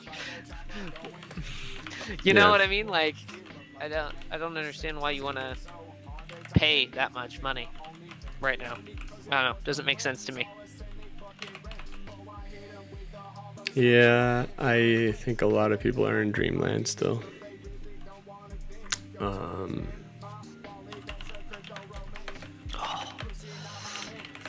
I'm just typing. Why am I typing this out when I can just say it? What the fuck? I have a microphone in front of me. So I'm like typing this answer out to Crimey. So it's hit attacks, HID attacks. They're hard to mitigate because you have to be able to, like, that's the one thing you have to be able to plug in to any computer, because if your keyboard on your laptop dies, you need to fucking be able to plug in an external keyboard so you can get on and fix it. Otherwise, what the hell are you gonna do? And so because it's this conundrum or whatever, it's a problem that I don't know. I don't see it going away anytime soon. The only thing that will make it eventually go away in like 10 years is the USB-C, USB 3.1 spec, which has certificates and things like that are exchanged between the cable and the machine before communications happen. No, you're not messing up the flow at all. Trust me. Like this show thrives on feedback. So anything you guys want to shout it out. But yeah, USB-C and USB 3.1 are interesting beasts. I would actually probably recommend, if you want to be ahead of the game, take a look at those specs, because they have some really crazy shit in them. And Dan and I too, on top of the show thriving on it, we want to answer your questions. Like, that's part of why we're here.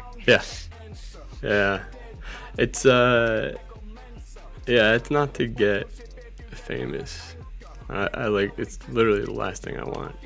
In fact, I'm going to great lengths to rebrand this stuff as Hacker Rehab instead of my monikers, because I don't want the spotlight on myself.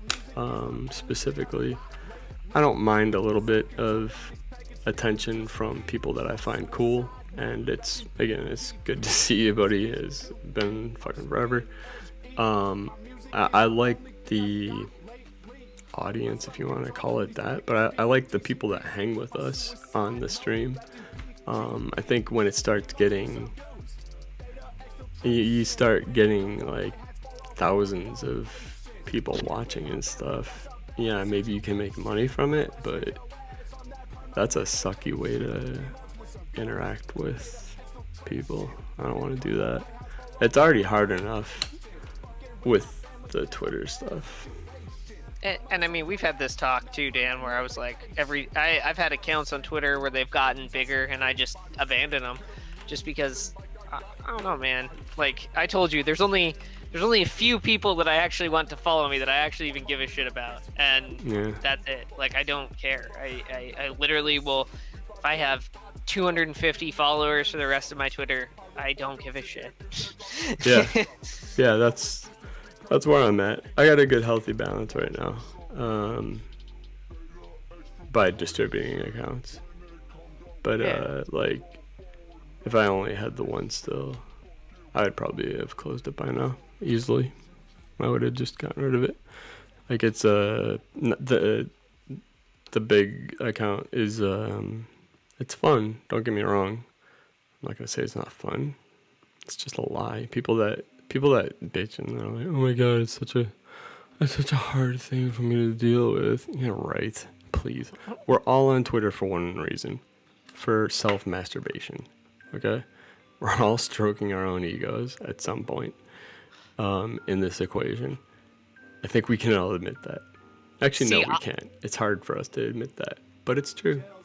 See, I can still post stuff like, if you dock somebody for a Twitter disagreement, you're a shitty person and always in the wrong on my Twitter, and it doesn't cause a controversy. That's what I like about it. Oh my god, right? Yeah, dude. I don't even want to fucking log. I haven't logged in like since the beginning of the show because I don't want to see all the fucking notifications that I have for it. It's like they're all over the place. I guarantee it. Let me do it. And people don't get mad about me subtweeting them or whatever the fuck they want to call it. I don't know. Like, do people get mad at you for subtweeting? I don't. Oh yeah, I posted that one time and the person was like, "Wow, I think that this is directed at me." And I think my response was literally, "I didn't direct this at anybody, but if you think it applies to you, you need to fucking do better." It's fucking funny. So... Which is true. I mean, not my monkeys, not my circus, but you know. I can't click this because I don't know what's in there. Okay. But my normal routine is look at this. I'm gonna retweet Fred because Fred's awesome. But then I'll click on messages eventually, just so that the fucking 3 goes away. And then I'll look at notifications and I'll be like, God damn it, Why the fuck did I do that? And then I'll close it. And then that's pretty much, that's how Twitter works. I gotta reply to Adam. I can't wait to find an exploit in JQ. Hey.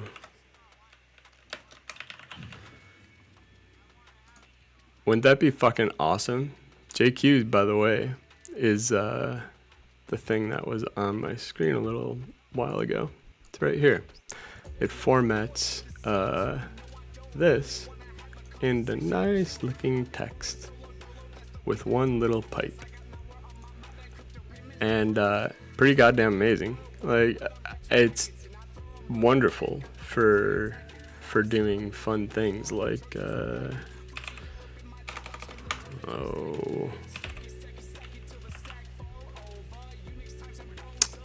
do you know any fun phone numbers? God, no. I can give you my Twilio number. Does it have a name registered to it? Maybe. I'm trying to think. 408-313-5818. Oh! Did they close my account? Fuck. Motherfucker's a 401. Wow, that sucks. I'm gonna have to look into that later. But do you have Twilio API lookup? If you do that phone number. Not easily. No? Okay, then fuck it. It's just, it's literally registered to Nico Bellic. And I think it's the funniest thing in the world. It's really not all that funny at all. But a true story, you can literally get any name you want attached to your caller ID for Verizon Wireless. And the dude totally knew it was from Grand Theft Auto because he kept asking me to go bowling and shit.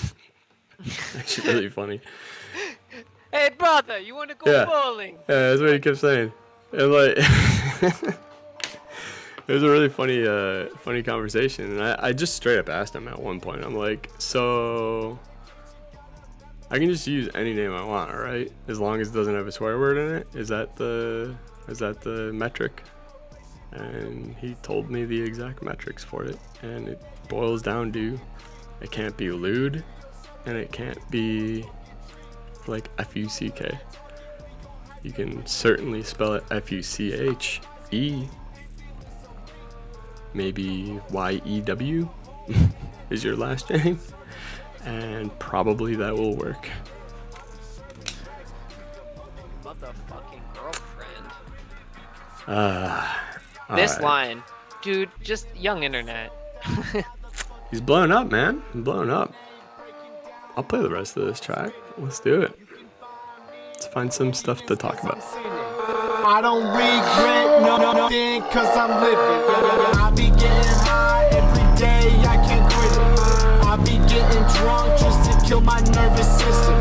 You be chatting at me, but I really cannot hear it. They give me a compress, but I don't know how to feel it.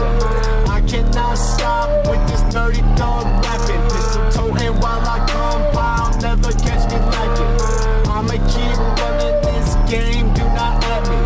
I'ma keep spitting this flame till I'm happy.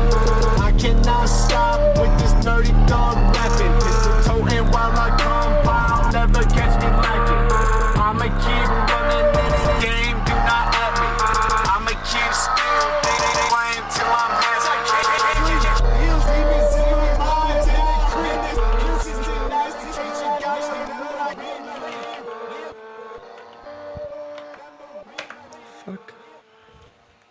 You want me to do that really quick? I have that running.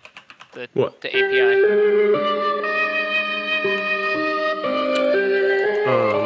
Do what, my brother? I downloaded the API and I got it up and running. Oh, yeah, sure. Let me turn this fucking down a bit. Yeah, go ahead. What's the query you want me to type really quick? It's 1408. I can never remember it. It's not even a number that I've had in a while, so they probably changed it by now. It's 408-313-5818. I think it spells something like lol ISIS or something like that. Something really inappropriate. Mobile country code 311, mobile network code 489. Name is Verizon Wireless. Type is mobile. Yep, that's right. That's all I got. Oh, it doesn't tell you the name? No, the name is just Verizon Wireless. Oh, it is? Oh, yeah, Yeah. that means that they aged me out. That sucks. Oh, well. I gotta set up all my fucking wireless infrastructure again. Like, seriously, I was really getting into the whole phone thing. Like, doing a lot of research on it. And I don't know what the fuck happened, but I just kind of stopped. And, man, like, all my infrastructure is fucking gone. Really kind of sucks. I'm not gonna log into that account from this IP, but I will log into this one. I think it's just because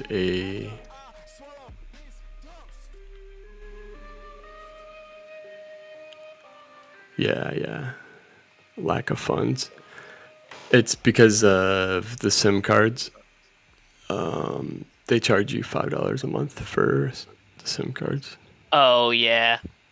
I'm negative $2, and they fucking turned my account off. Assholes.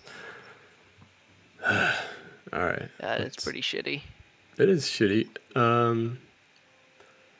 If anybody wants to sign up, give me $10. You can have a discount code. I'm fucking totally joking. Let me just see if I can find the prepaid within reach, and if not, we'll continue with the show instead.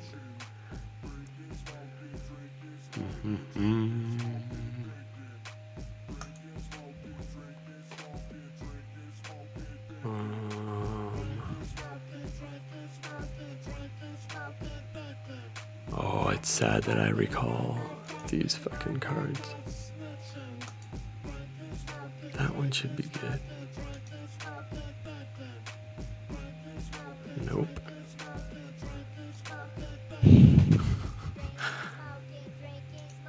Fuck, I bought like 4 prepaid cards yesterday. Is this the same account, by the way? Is this the DNS? Excuse me? Is the DNS song? I don't know. Ah, I thought you were singing along to it. Oh, yeah. Maybe a little bit.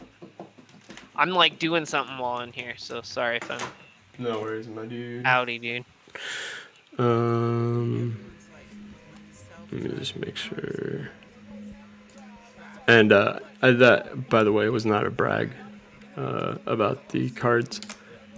I was buying them because I was buying them under cost, meaning $25 card for $17 or $20.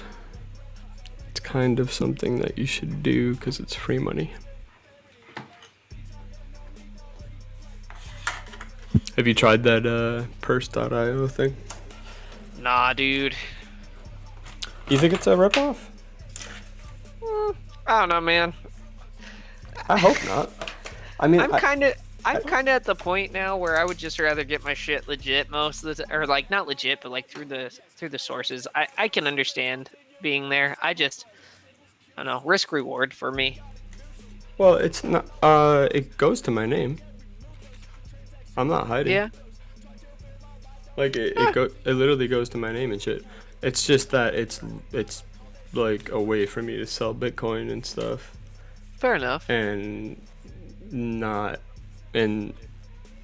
other people want Bitcoin, and this is the discount or the delta between the $25 and the $20 or whatever is the cost of doing business or exchanging without using shitty companies like Coinbase. Do I think that's an enormous amount of money to have to shell out in order to just not use Coinbase? Yeah. But sadly, that's the fucking world we live in, which is why I don't do any kind of bulk business with Bitcoin or cryptocurrency, because frankly, you can't get the shit out of the market once it's in. I put this question to the audience every episode. And by every episode, I mean the last two. Anybody got a way to get $10,000 cash out of cryptocurrency markets like Bitcoin or anything without showing ID? You don't have to give it out. Just yes or no. You don't have to. I don't have to wait. Nobody has that because it doesn't exist. KYC AML has destroyed the ability to move between fiat and back, and that sucks because it was becoming mainstream, man. Like Bitcoin was becoming mainstream, especially like Monero and other stuff. They were kind of fringe, but there were Bitcoin billboards all the fuck over the place 3 years ago. And now it's like dying again, and I would call it a fringe thing that people think is a scam.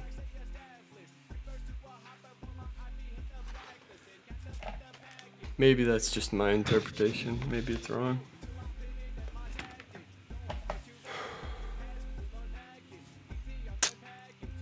Too bad. You ever think it's gonna change? Maybe. I don't know, man. It's hard because places like China are, places like China now are like banning Bitcoin and stuff like that, right? So, they're at least coming down on it. I don't know if they're necessarily banning it. But then again, I do seem to recall reading something about them banning it. So, I know that they still own geographically a huge portion of the network. Whether or not all these people are doing it illegally or not, I'm guessing they probably are. But at a certain point, you gotta wonder, when are all these Chinese people gonna wanna cash out because of a financial crisis, like maybe, I don't know, a global financial crisis caused by let's say a virus. let's say. Then what? Right now, it seems relatively unaffected, but to me, the fact that everything is unaffected, including Bitcoin and the stock market, that's so crazy to me. It's insane. Somebody was saying something about there being some bot traffic that was going on there. I don't know if that's true. Keeping Bitcoin up, like it looked like there was bot traffic keeping Bitcoin alive. I think it's totally true. It absolutely, in my mind, was bot traffic that caused the big spike last month. There's a pretty steady flow of pump and dumps. I mean, Whitey Cracker talks about this very openly in the one song. Pumping and dumping, manipulate the markets, flood it from the darknet. Goddamn right. That's exactly it. But I mean, like, he didn't just make that lyric up, right? Like, that's the lyric that came out of some real shit. Flood it from the deep web, keep it a secret. Yeah. Whoops on that last part, but everything else. So this isn't the best. I mean, Whitey Cracker's never been one to shy away from giving out methods. He gives them out after they're burned, though. Yeah. For the most part. Or ones that can't be controlled. Like, Or you can't fucking close to stop being people from burned. doing Like, this. yeah. So, alright, we'll just look at all time. You can see where it happens, and it happens for very specific amounts of time. So it happened right here, and now we're seeing it right at the ceiling. It's probably about to drop. Happened back here. Went up to almost the exact same price. Almost exact. Another little bump right here. This was the big one. Bigger one. And then you keep seeing them. Like, you see the bumps. And my guess is, now this was the fucking crazy one. I forget what it got up to 20,000. That's right. 20 fucking thousand. And you gotta figure they probably started pumping it right here at 6. So 6, take it up to 20, and then fucking drop all your shares and let it tank. That's a lot of money to make. And you see 2 times that they attempted it before to verify that they could make market movement. Yeah. And I mean, so this has been happening since when? 2017? 3 years? That's a good amount of time to perfect the art. You can only wonder how many times they can do it though before it starts becoming just a massive issue.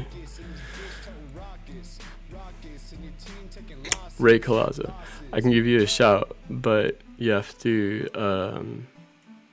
send Monero or Bitcoin before we do shouts. Sorry, it's company policy here Also, on Hacker Rehab. You have I'm to just kidding. start I don't like the give a Whitey fuck. Cracker. I'll give you a shout. Whatever. What's up, Ray Colazo, my favorite watcher? You're kick-ass. I love you. I love you. What were you saying, my dude? I said also he's to start liking Whitey Cracker because he posted Whitey no down thumbs. What? Yeah.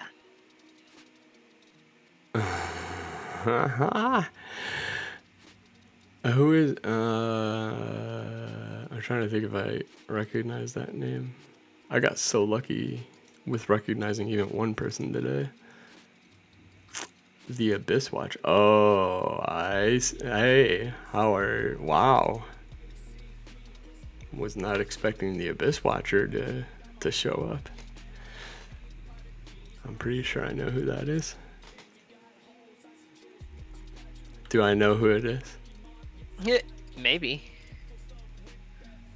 I'm asking them. I'm just giving you crap. Here, No, we're I'm claiming actually that. being serious. The Abyss Watcher. I know who that is.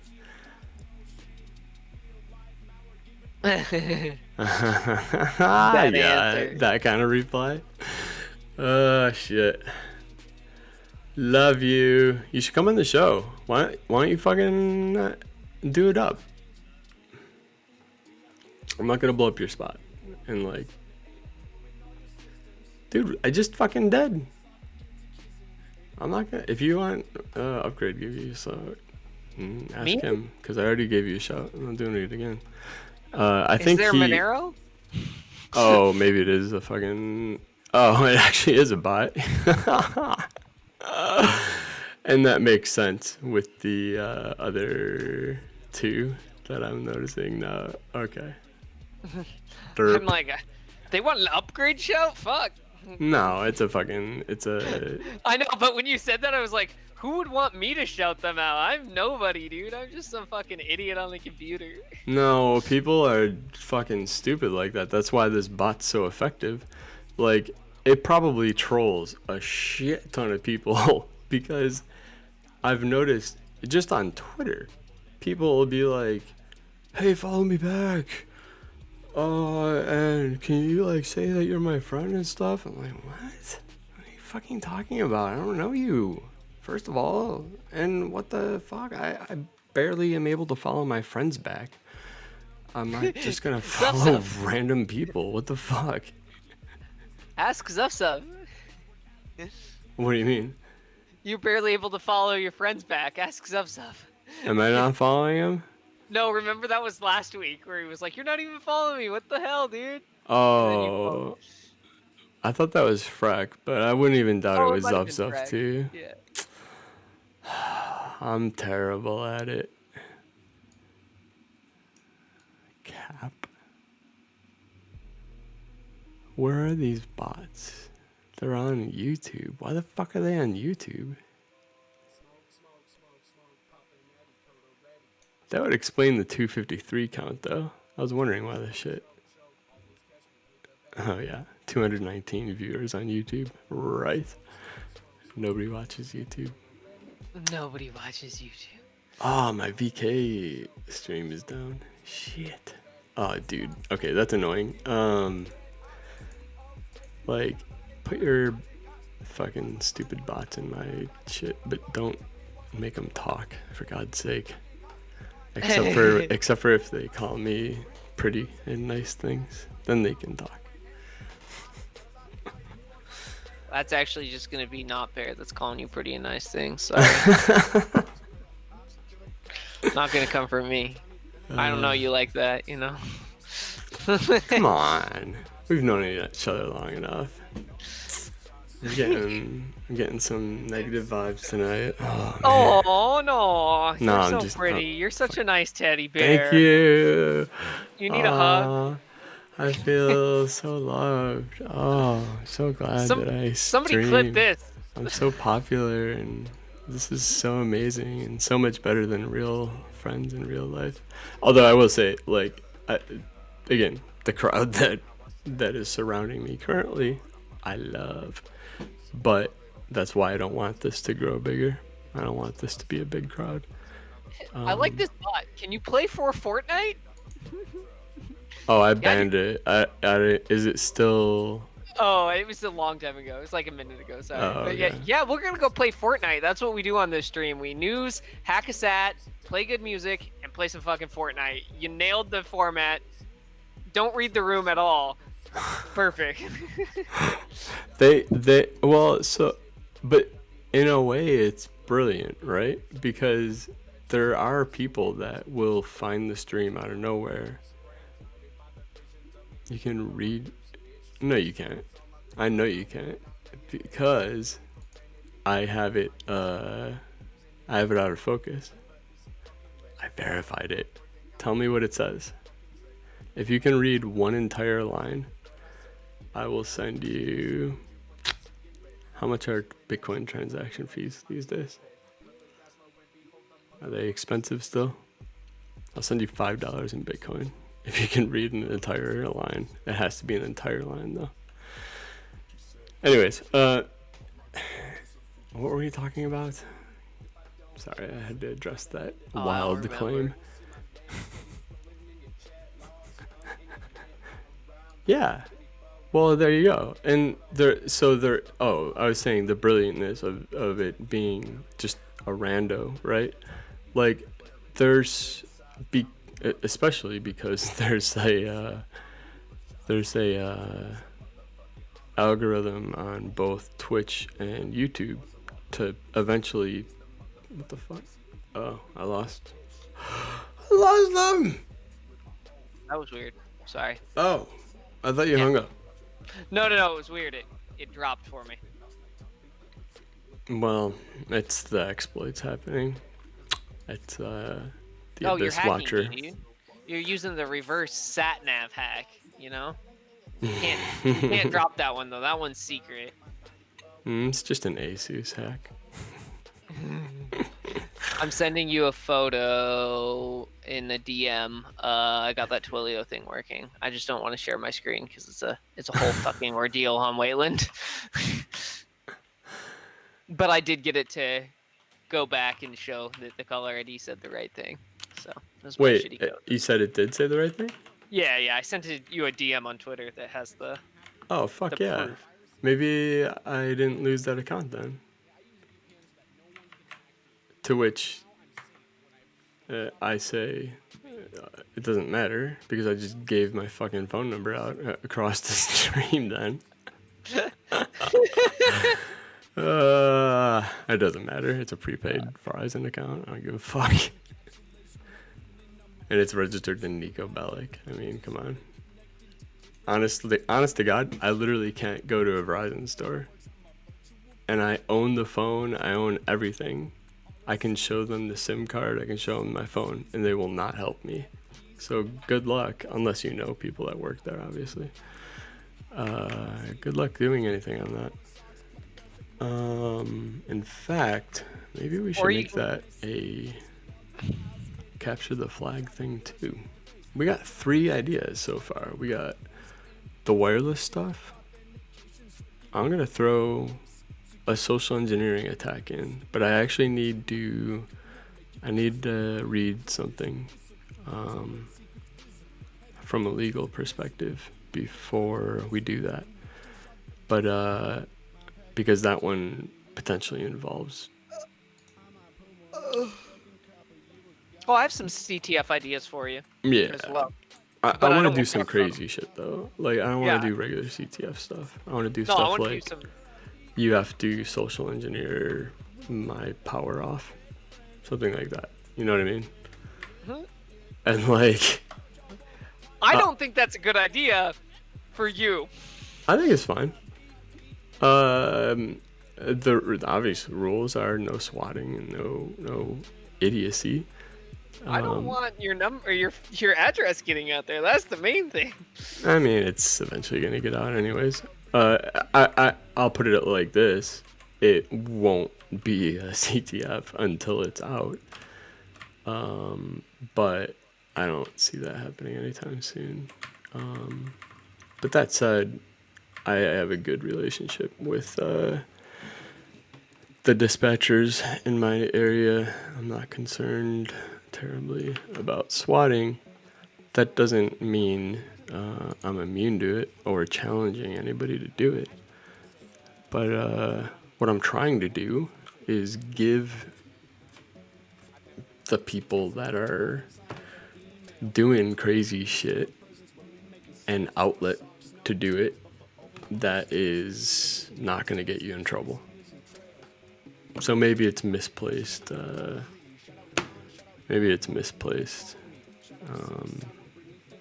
Niceness.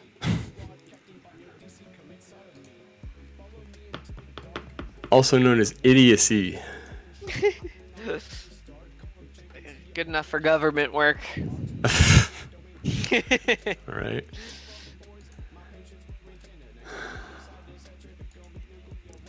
People just need to have better self-control like the rest of us. I don't know, man. I mean, the people that are swatting and stuff, yeah, but I think they've stopped for the most part, unless I'm just so far removed from that world. I think the big swatter, the guy that was doing it to like fucking all those famous people, he got caught. Yeah, well, there was a few, right? But I saw the big ones, the big fish got caught, and like they also killed somebody, so there's that. Yeah. I can't believe it took that long, by the way.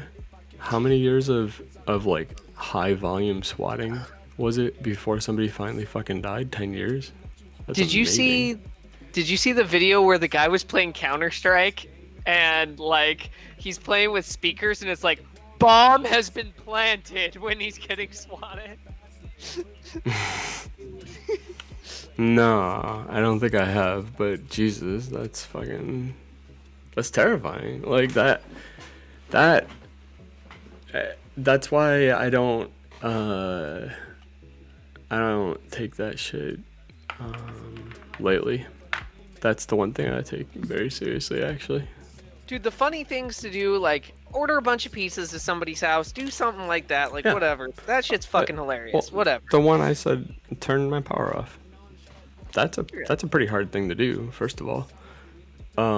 But it's not gonna like get me killed or get my dogs killed. it's gonna inconvenience me and fuck with me.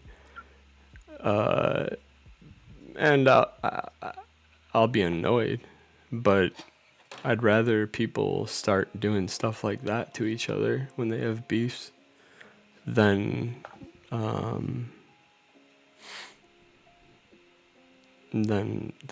pulling guns. And if you're gonna fucking pull a gun on somebody from a SWAT team, stop being a pussy. Go do it yourself. Real talk. Like, stop being a pussy. But that's just my opinion. I think that's a stupid move. I think it's some lameness. That's also not an invitation though to come and fuck with me live in person. Neither. Jesus. I'm gonna be quiet. I'm just I know, not right? saying Like I anything. can't stop saying stupid things. Apparently, it's this Dr. Pepper. It's so I think you're all refreshing. fucking cool people, and we'll hang out in a forum where I you're ain't not talking to these people. coming up to my house. I'm not talking to these people. These are all, I think, generally awesome people. Like, I've had a great time on the stream tonight. You guys I'm want to talking- hang out? We'll go meet up at DEF CON or some shit when it's actually back around. But Yeah, you're right. that's like the time. Like, man, I don't even fucking hang out with my own real friends. I don't want fucking anybody to hang out with, man. I don't. Yeah, I've hung out with a few people from internet land, and I've never had a bad time actually. I'm trying to think if I've ever had a bad time. We need to plan something though, because DEF CON's canceled, and we were supposed to hang out then. So You just said all those things. yeah, but you're the exception to the rule. You know? We spend like 3 hours a week online with each other. Yeah, I know, right?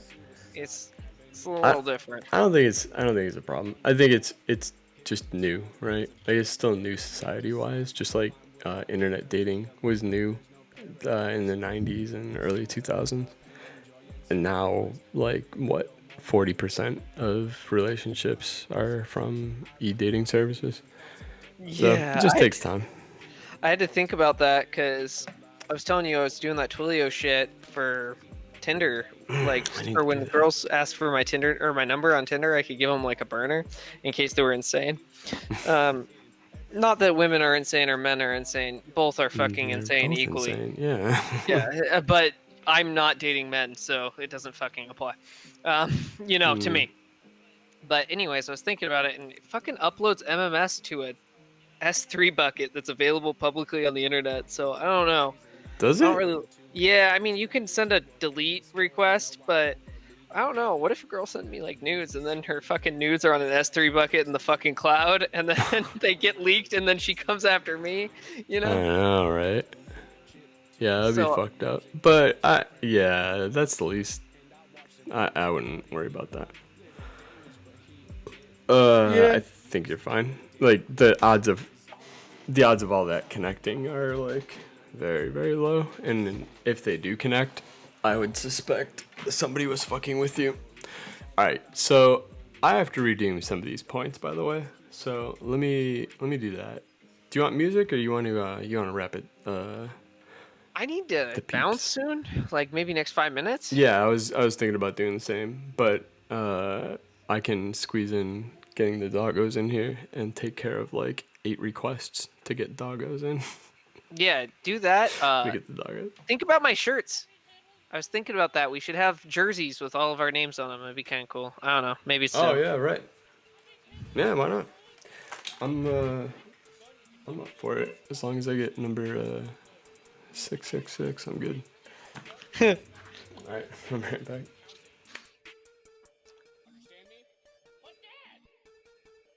Not gonna- Barry, you should. You gonna do chat? Okay. Yeah, not Barry. You should take a road trip to us. Just drive over that ocean. Come straight to us. Free internet points spelt where to Best Watcher. Yeah. People do need better self-control. I see Hack and I tune in. Brisket, welcome. How's it going? Does anybody have any questions for some idiot on the internet while Dan's gone?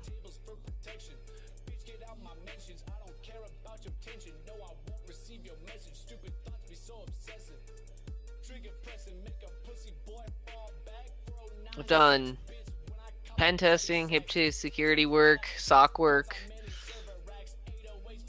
information security director work, lots of different work. So if you have any questions on any of those fields, I used to repair arcade games for a living.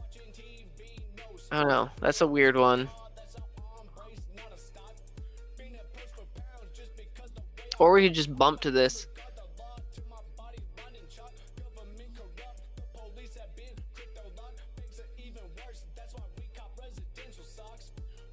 West Side, no Tupac. Scanning IP blocks.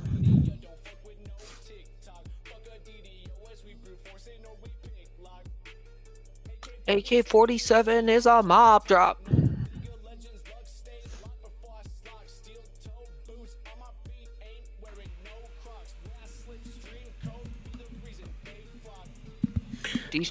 This might feedback because I have the studio monitors on, but let me see if I can. For Dan, his distro is Mac OS is his preferable. I run Fedora or CentOS for servers or any RHEL derivatives. Do you know who you're talking to? The briskets. No. Right.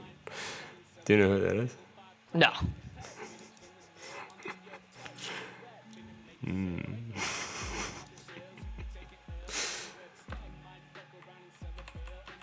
I'm just fucking with you, sort of, but I would be a little bit cautious about that one. Only because I've seen it gone horribly wrong before. I'm pretty sure Briskets has been in here, but the example I'm specifically thinking of, somebody mentioned the router that they were using. Oh, yeah. And they were wormed and owned within about 20 minutes.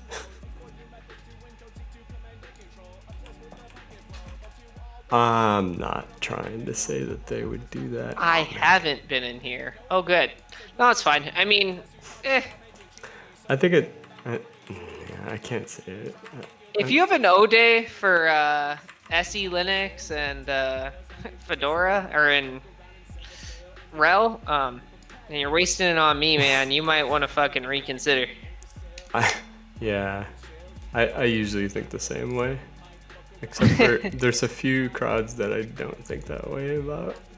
I've learned my lesson with. But we're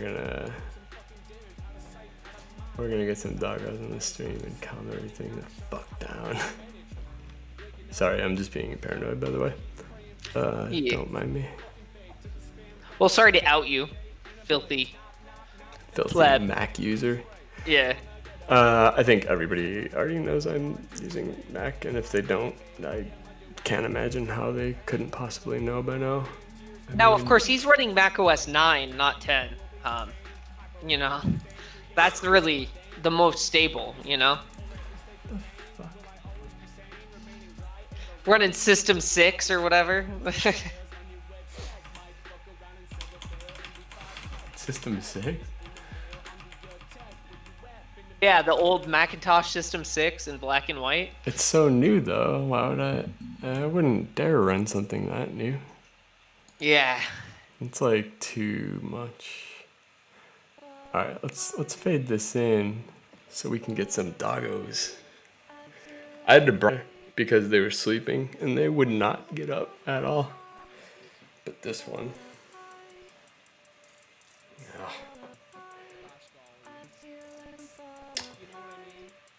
forgot I locked this. Oh, doggos. Good boy. That's a jungle puppy. Go.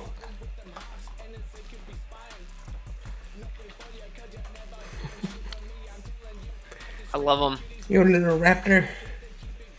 You little raptor. You good boy. Yes, you are. What? You think I got more? I don't. I don't. Here's my leader man outlaw.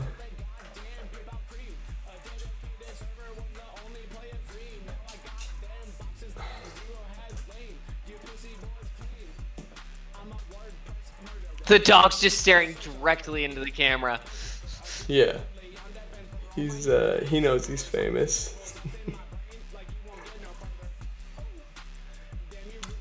I still haven't had to use this. Not like I would call Jay Lederman anyways, honestly. But and truthfully, it's just kind of because I've heard some pretty sketch things from multiple people that he's been known to encourage the good old snitching, which I'm not a fan of. So I do like his cards though. His cards fucking rule. I don't even know if anybody could hear what I just said, but whatever. Oh yeah, we can.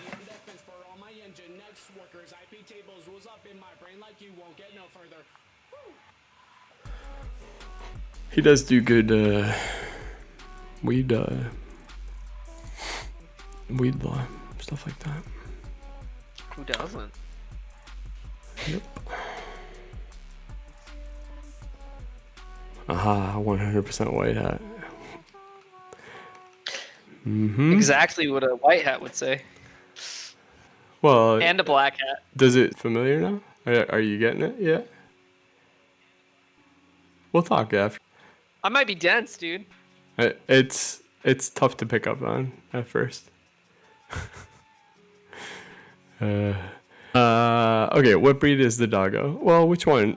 They're both unknown, to be honest. Like, if I'm being totally blunt, I truly don't know. They're at best guess. Man, that really seems like it's zoomed in, but it's not. What the fuck? What the hell is going on there?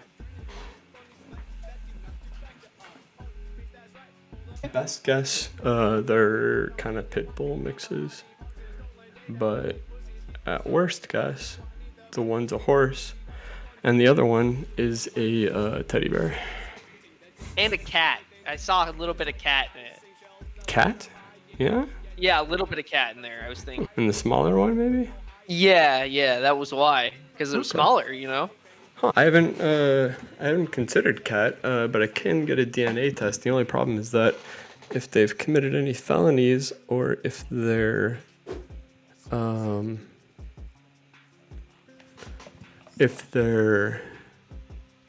family members have committed any felonies, then they're in the database. So.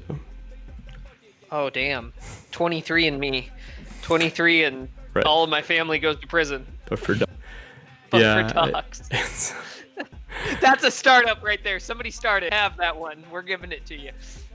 It's our gift. Honestly, so 23andMe for dogs is like dead dogs and me. That's some morbid humor for you right there. Fucking. Fuck. I got it. Then where would Hack the Box be a good place to start? It depends on how new you are. If you're really new, no, you can't stop the box. Read Georgia Weidman's book, Penetration Testing, and then do a pen to Hack the Box.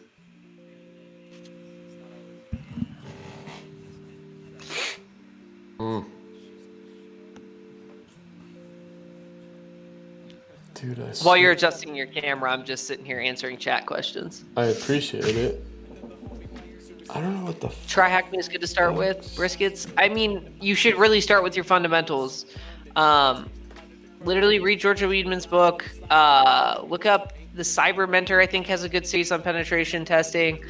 He might have a Udemy course that's only like $10. That's a good, more new than Georgia Weidman stuff, so it's really good. Try Hack Me is good too, but yeah, I think that maybe read and learn about the systems, and then like man pages. Like, I don't learn shit from videos. I just read man pages. Do you want to do Try Hack Me really quick before we bounce, or you wanna? You want to do that I next time? I have to be up at like 4, and it's like midnight. Do you have Almost. access to cocaine or not? No, I do not. I'm joking. Yeah, we don't talk about illegal drugs on streams because that's against the rules. And also it's illegal, and it's also not good for you, frankly. I feel like shit when I take drugs. That's why I don't do them anymore. Been clean-ish for quite a while now. It sucks. Sobriety blows. But Yes, it does. like I can't even drink, dude. I fucking like my kidneys start fucking hurting, and yeah, it's bad. Not Bear is correct. Learn more about Linux. Man pages. Do you want to plan it out, man? Like, I don't know. We can talk about this off stream. Yeah, let's do that. So we're gonna wrap up. I'm gonna play some music for a few minutes, just while I grab a drink of water, because honestly, this Dr. Pepper is not doing it for me, hydration wise. I'm gonna go grab another Dr. Pepper and fuck my bones. So I'll play you guys out. Anybody got a request? I'll play the first 2 requests that are put in chat. And it doesn't matter what they are. Well, it does matter, but Do Sinbad song Sight on SoundCloud. SYNBAD. Song is called Sight. Dude, if I get like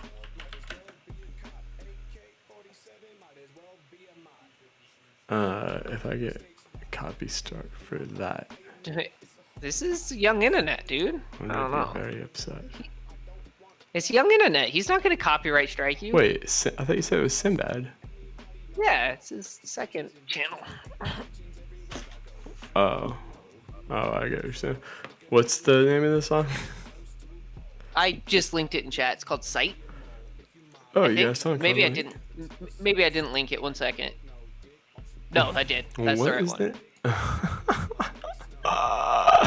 That is a fucking hilarious username. Yeah, I fucking think it's great. Who owns This this song account? is about. Huh? Whose account is this? It's young internet. Yeah, right. No, All I'm right. fucking serious. It's young internet. Play it. If it really is, well, just because there's a young internet song doesn't mean it's young internet's. It's young. He retweets it all the time, Does dude. he really? Like if you look at his SoundCloud, yeah, he replays it. It's his second account where he posts shit he's not as like he doesn't like as much. Oh, yeah, he did But have I think a this is second one of his account. best songs.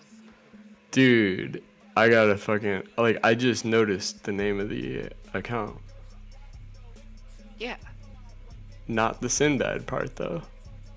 The Yeah. actual name of the account started Yeah. out as Yeah. Sin Reset. That's Yeah. funny. Love it. Gonna play it. And then whatever else is in chat. Let's get started.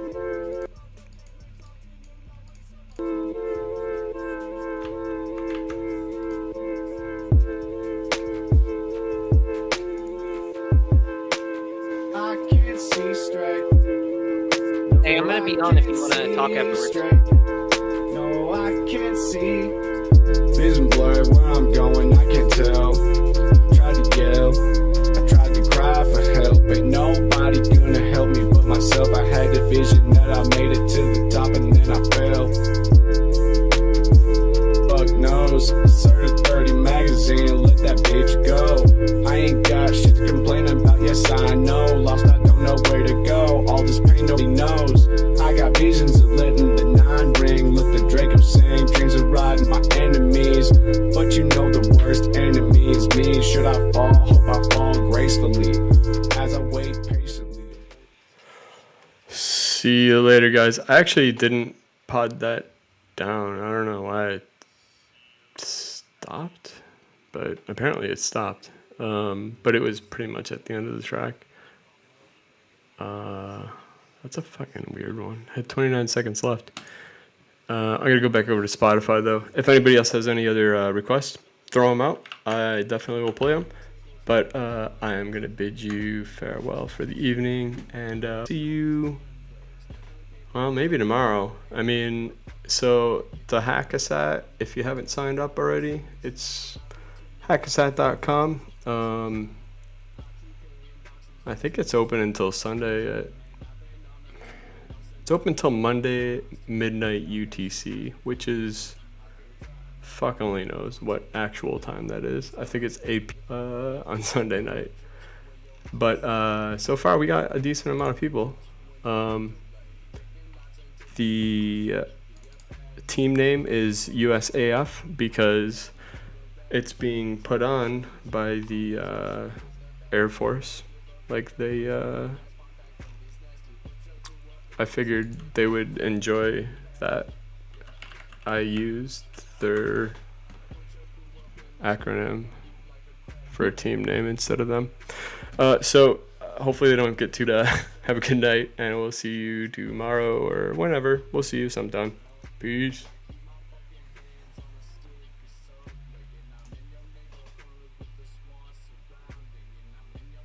There we go.